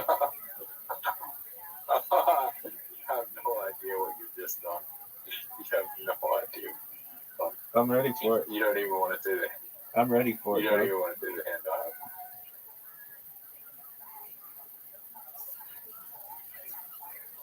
have. Wow. Like, Wow. I and mean, you get another gray. oh, wow. I'm fucked. Major league fucked. I have every color, though. Major league fucked. And I don't have any weapons against you.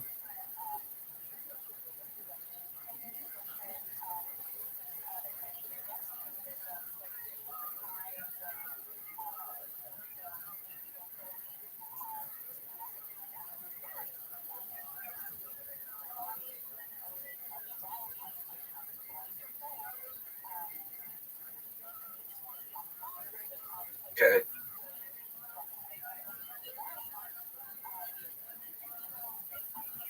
Oh, wow. I won.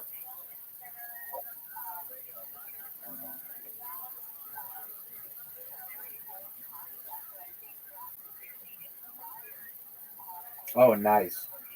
All right. 5-4.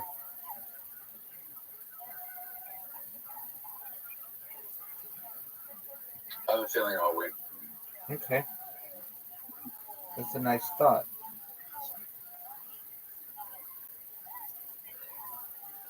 I'm going to play a little bit more strategically here. I had an interesting move.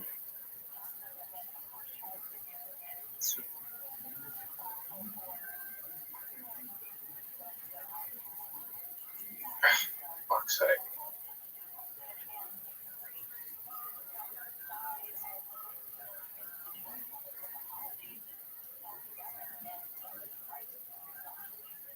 I knew I should have drawn a card.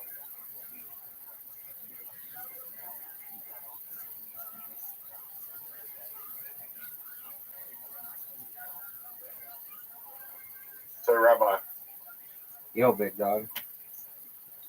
I don't have that cup. I don't have the blue. It's bad. I have zero blue. Oh, fuck, I fucked up.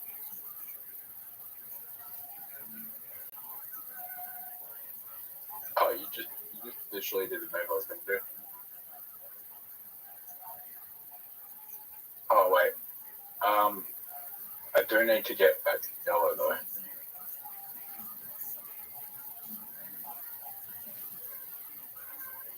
If you draw, I'm good.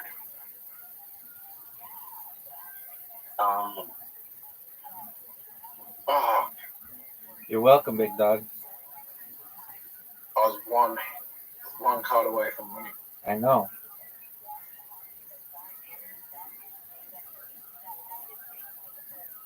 That saved your life. You're back Okay. to 1. I won. 5-5. This game. I had so many yellow. Every time I drew, I just kept on drawing yellow.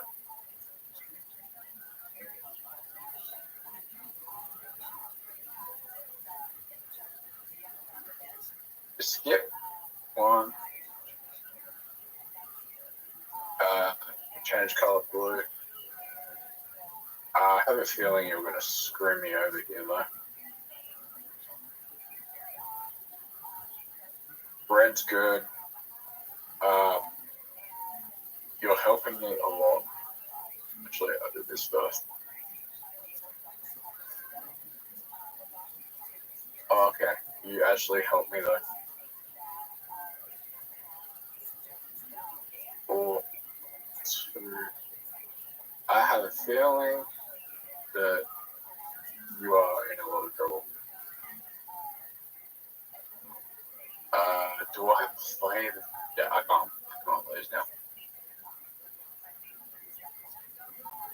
Oh wow. 6-5. I worked out that if you're down to the +4, you automatically win, no matter what. You can't lose if you hold a +4 to the end. Very cool. And it's also good for defense. Yeah, it's very good for Because if defense. you play +10. So is it just better to just Hold on to it? Like just hold on to the +4 and never use it? It's a very good point. Like, I'm wondering if that's the strategy, like you just hold on to the +4 and never use it.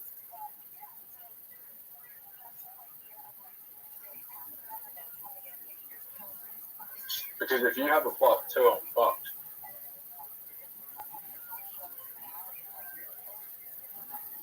Oh wow.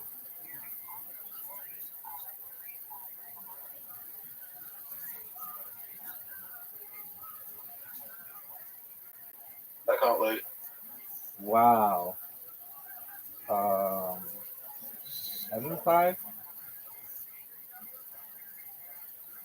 Something like that.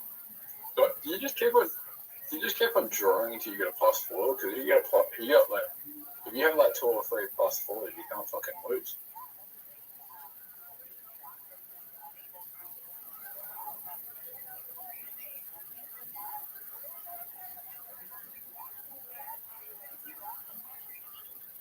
This is where I'm wondering if I even bother playing. I should have, Rabbi. Yeah, big dog. Do you know that I was literally just thinking of drawing? It would have maybe I had a feeling that you would. might have been the move.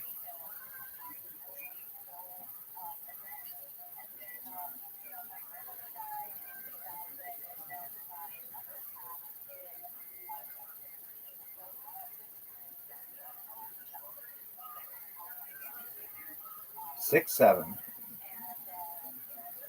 Yeah, I played terribly that game. My strategy was terrible. Give me good cards. Oh, bad cards. I have good cards.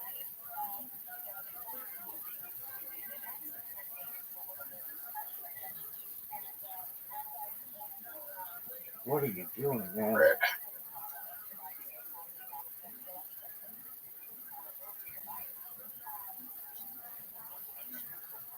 Oh, you want to do that? Yuck.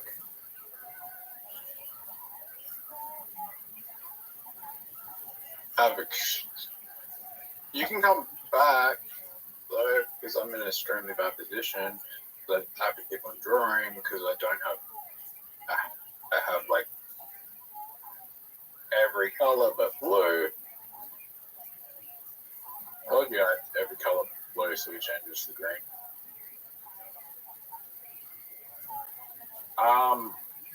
Why play that right now? I don't like you.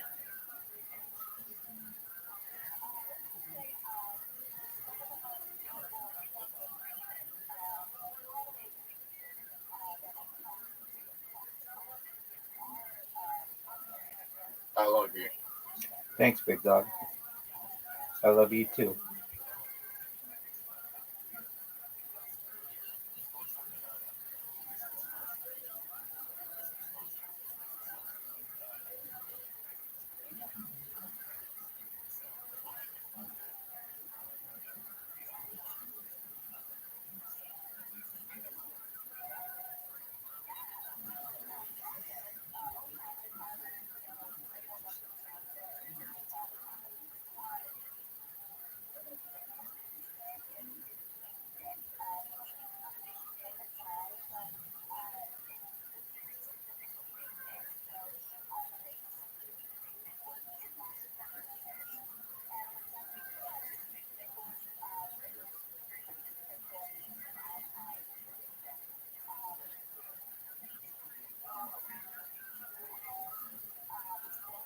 I like money.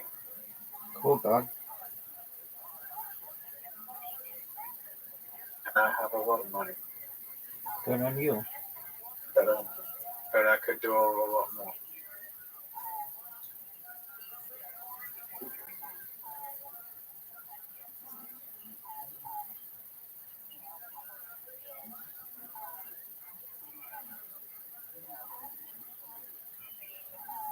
Well, big.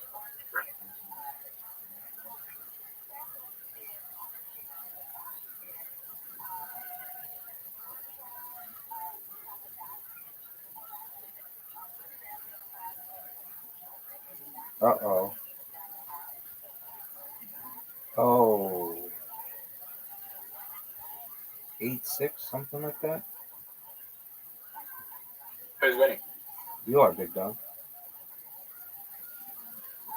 Because this game is rigged.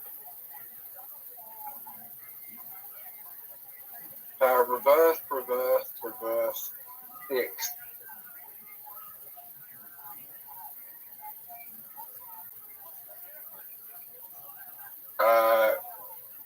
You want to know the good news for you, Rabbi? Yep. My collar. There's a certain collar that could fuck me.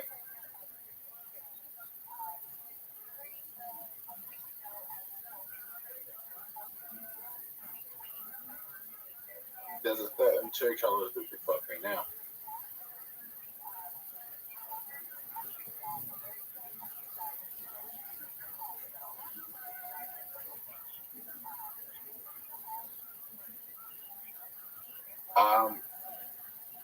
Yeah, you're in trouble. You're in trouble.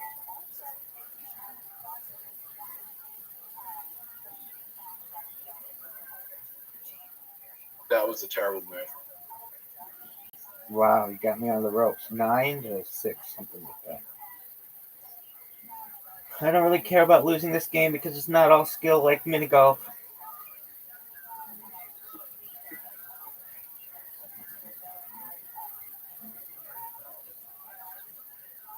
Ah, fuck. There is skill to it.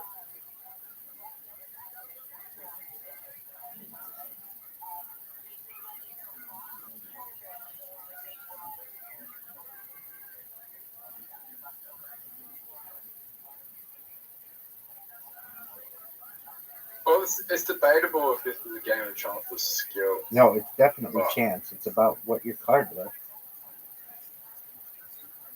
Yeah, but there's ways that you can defeat. There's decisions you can do. There's some skill to yeah. it, but it's about how your cards are go.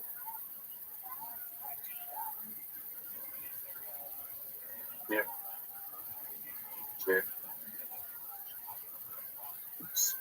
Thanks.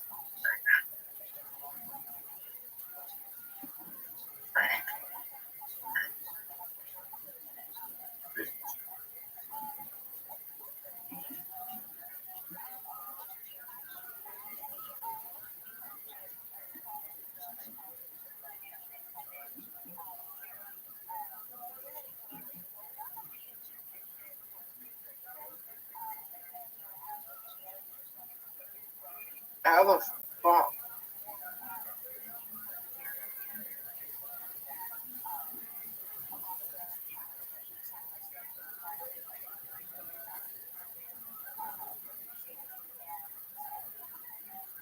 I made a mistake. I made a mistake. I made a mistake. Mistake. I made a mistake.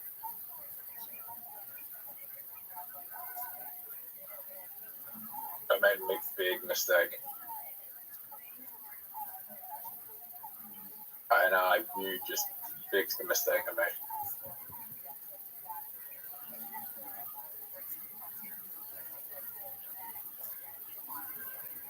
Yeah, this could be a mistake.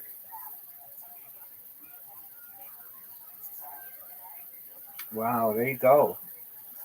You got your 10 wins, dog, in a game of fucking chance. Nice job, man. It's not a damage on. It's all chance, dude. It's about what cards you get. It's just there's very little skill. Let's look it up.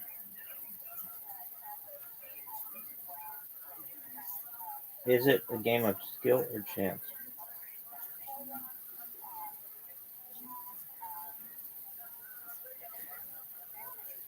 Truthfully, I think it's a combination, but is Uno a game of skill or chance? It's both.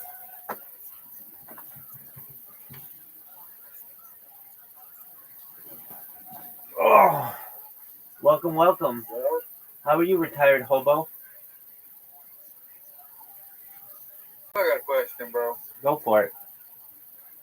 Why you just stream all day? Like that's like I'm not shaming nothing. Why you stream like 17 different channels?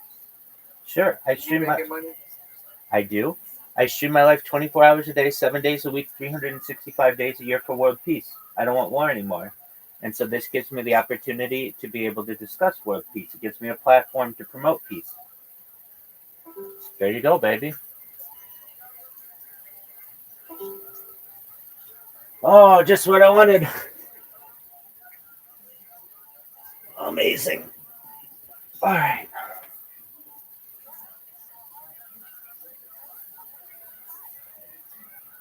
Oh, man.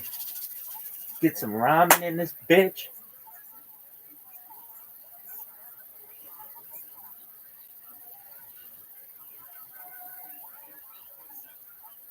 Why are you streaming a million fucking things?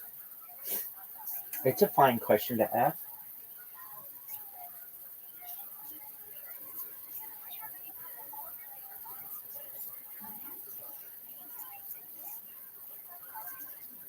What traditional Las Vegas game has the best odds?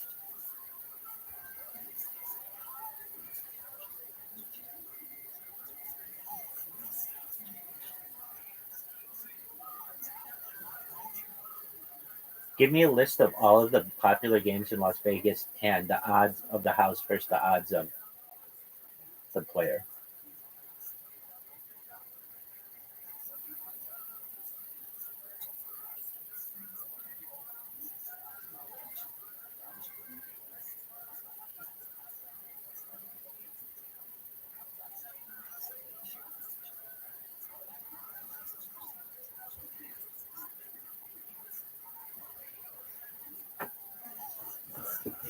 Do you pronounce the T in Baccarat?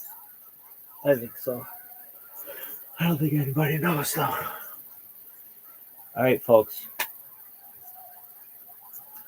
Havdalah time. Fuck. I fucking hate it. Actually, Havdalah is my favorite. Is it? I like it. I think it's more important than lighting Shabbat candles. All right. Hey, Andromeda Alligator Cat. How you doing, big dog? I have to take a shit. Allegedly. All right. Are you done?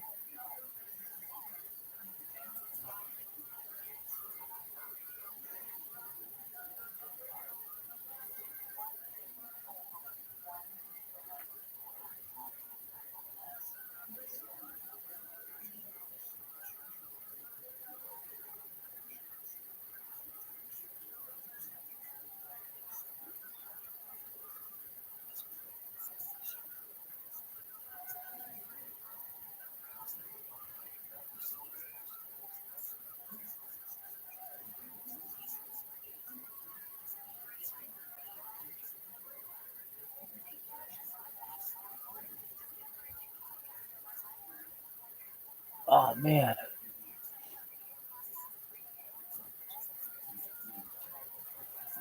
All right, what you thinking, big dog? Gotta take a shit.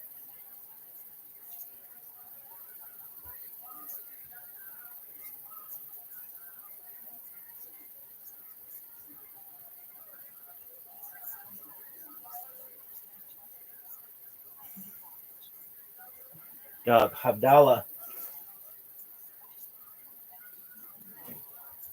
Why? Because then you can use fucking. You could, I don't know, light a cigarette. Who the fuck knows? I gotta take a dumper. You could light a cigarette with a USB lighter.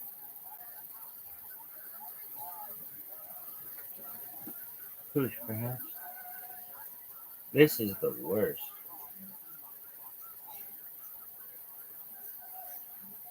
All right, what are you thinking? You just stand up. So much work, though. Zuckerberg, you suck dick. Did I win my appeal against Zuckerberg? It's like literally every fucking thing that I do, he's like, I'm going to be a huge loser. And Priscilla's kind of fucking, wow, she's got a fucking disco party that I have to photograph. Fucking loser. I don't even have video because they suck.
So did I win my fucking appeal against Zuckerberg? Are you serious? I can't even cut Zuckerberg. Like, all I have to do, oh man, I can't even. This is awful. God. I just wanted to talk about the Cosby Show. Zuckerberg's over here, like, no, he can't, no. I don't understand what is going on. I just want to talk about the Cosby Show. So anyway, let's watch all the Cosby Show themes. Cosby Show. Why? Why not? I want all of them. All the themes. Okay, kids. The Cosby Show was filmed in front of a live studio audience. Everybody knows that. did you like about it? Just a family show. Anyway, before this thing ends up not working, here's the Cosby Show theme song. I think this was taken at the ballpark. Really? Yeah. What is this? This isn't the. It has a different start, doesn't it? There you go.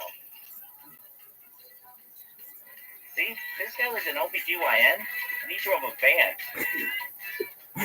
Seriously, look at this. It's like an Ecoline. People live in these things now.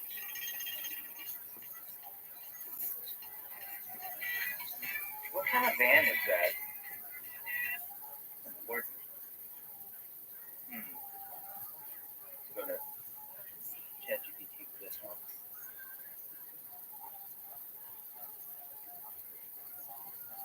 Yo, dog, what kind of van did the Huxtables have in season 1 credits of the Cosby Show?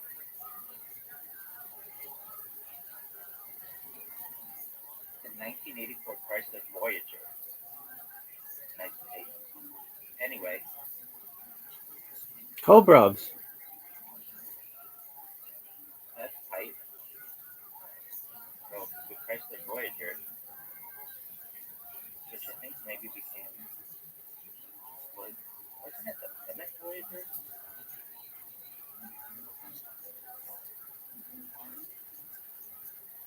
Yo, dog, was it the Chrysler Voyager or the Plymouth Voyager?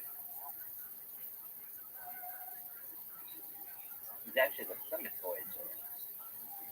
Was the name when Chrysler first introduced the minivan in 1984.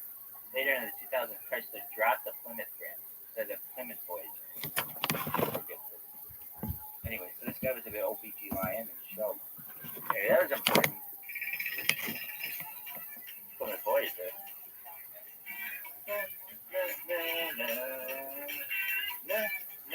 OBGYN. Anyway, Felicia Rashad, she wasn't even Felicia Rashad yet. She will always be in our hearts, Felicia Rashad. She was Felicia Ayers Allen, which is tight. I don't think she was related to Marcus Allen, but she was married to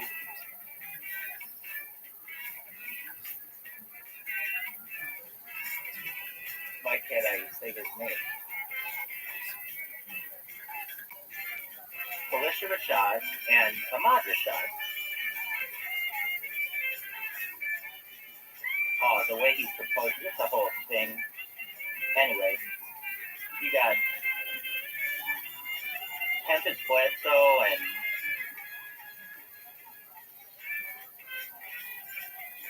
Sandra comes in a weird way. Like, she's not in the original. It's like, where did you come from? Anyway, you had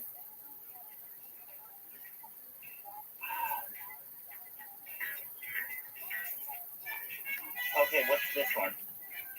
This one's okay.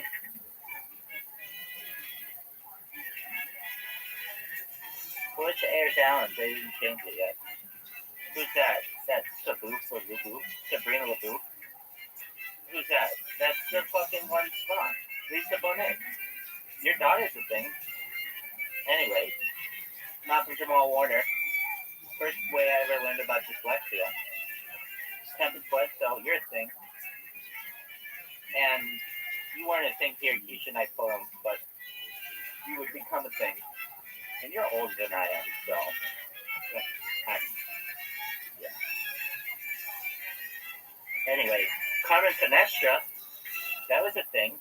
That was just always on here. So like, when's Carmen Finestra coming up? No. Yeah, this one. It's like, Bill, what's going on, dog? How did we go from like jazzy to okay, I'm cool with this. What is it? Salmon? What is it? Anyway, you need to understand this is important television history. And if you're like, oh, yeah, but what about this and this and this? Dog, I don't care. I separate the art from the artist. Not to say I don't care, but I separate the art from the artist. Why? If not, we would be watching, I don't know, Little House on the Prairie, and I'm sure they did something wrong. Anyway, Michael Landon, I'm sure he did something wrong. So, unless you want to just watch that all the time, I love the Cosby Show so much. Oh, this is my favorite. Really? Or Paul Theater one. This is fucking my boy. Shout out to Diamond. Yeah, Diamond. Their cousin is. Come on. Get his name. Don't worry, be happy. Bobby McFerrin.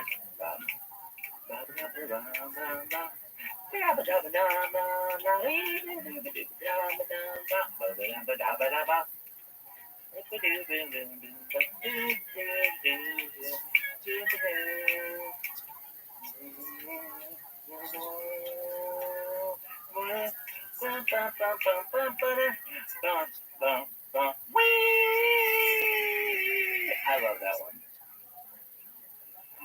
This one was like, dog, what are you doing?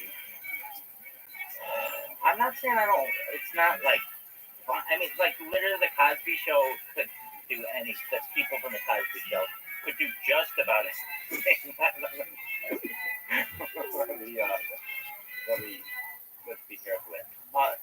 Bill Cosby did write a book called Fatherhood, which I remember learning that I would really be really, oh man, Bill Cosby's like the best person ever.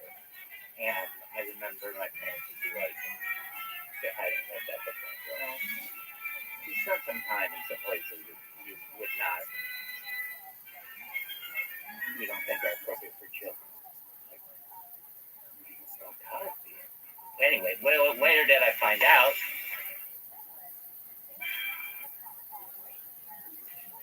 I love this one. I love the way they dress in this one. I love his little tie. This one's got Raven Simone. She goes like this. I love that. Yeah, get down, girl.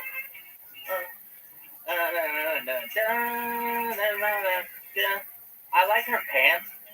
White pants.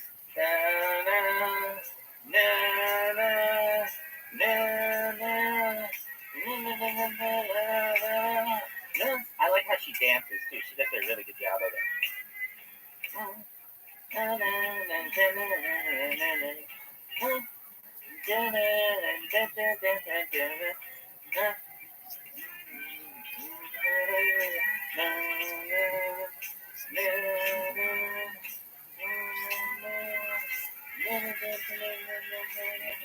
Was Bill Cosby the first black person ever saw on TV? It is definitely the first show that I watched a lot. The best. I remember asking my mom what that means, and then anyway, I would ask like I remember my grandparents would laugh at it, and my family would laugh at this is the best elevator music I ever heard, and I'd be like, what does that mean? I was like 5, and well, yeah, and I don't know, maybe 6 or 7, but not very old, maybe 8, probably not that old though. And they'd be like, oh, you understand it when you're older. I thought, oh, they would just tell me that. Like, no, tell me what it means. Like, no, the show starts. We don't have to get into, like, the history of the elevator. Anyway,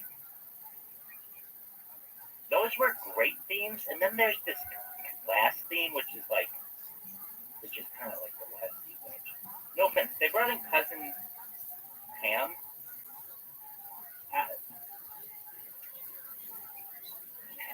Just like,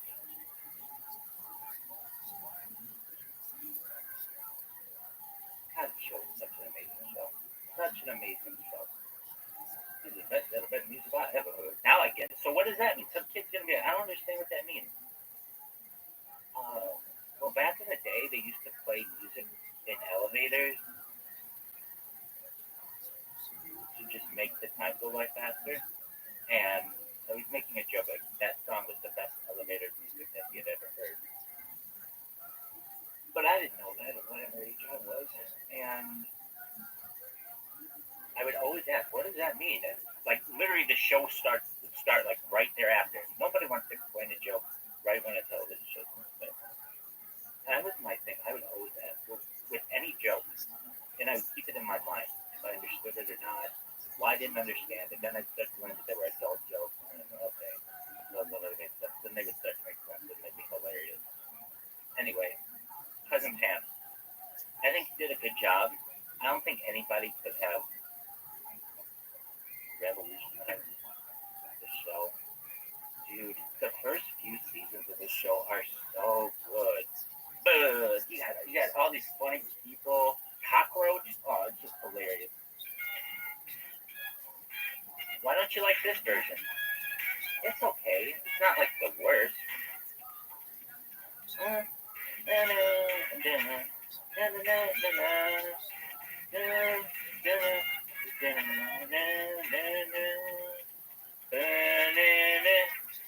I know I didn't like it because you didn't have all the characters.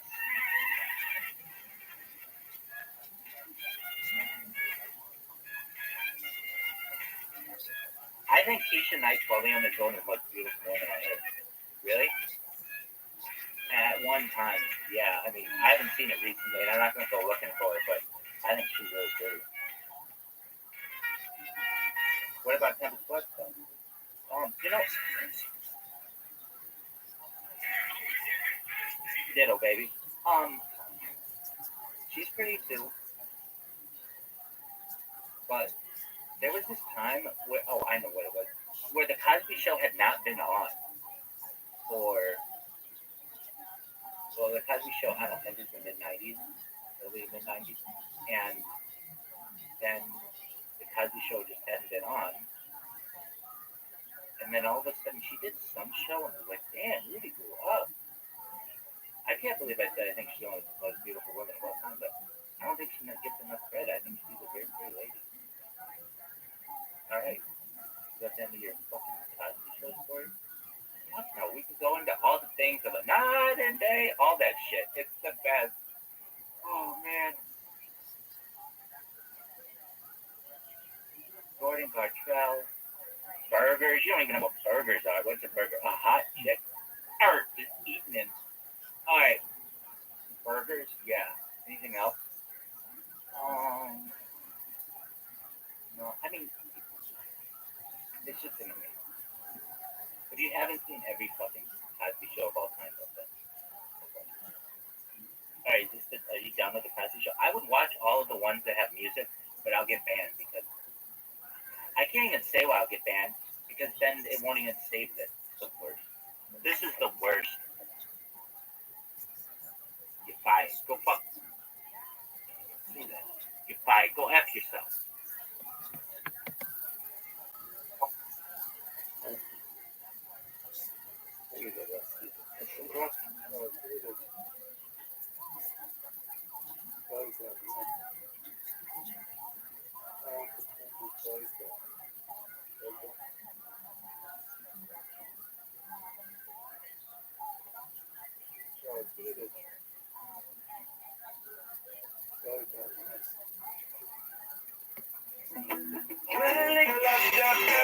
Child D7,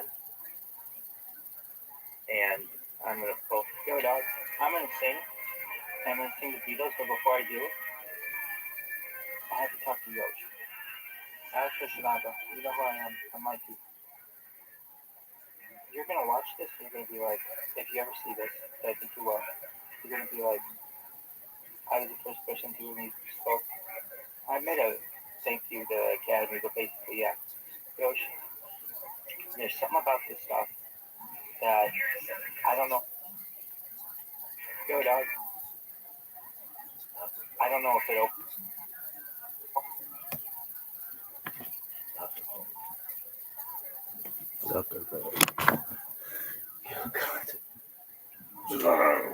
Yeah, that was fun. Hey, how about Havdalah, dog? Havdalah, dog. This is the worst. The history of streams. And that's a very good amount of time. Psych. Not really. Why? Did you ever hear about Napoleon's stream? Fuck no. Did you ever hear about fucking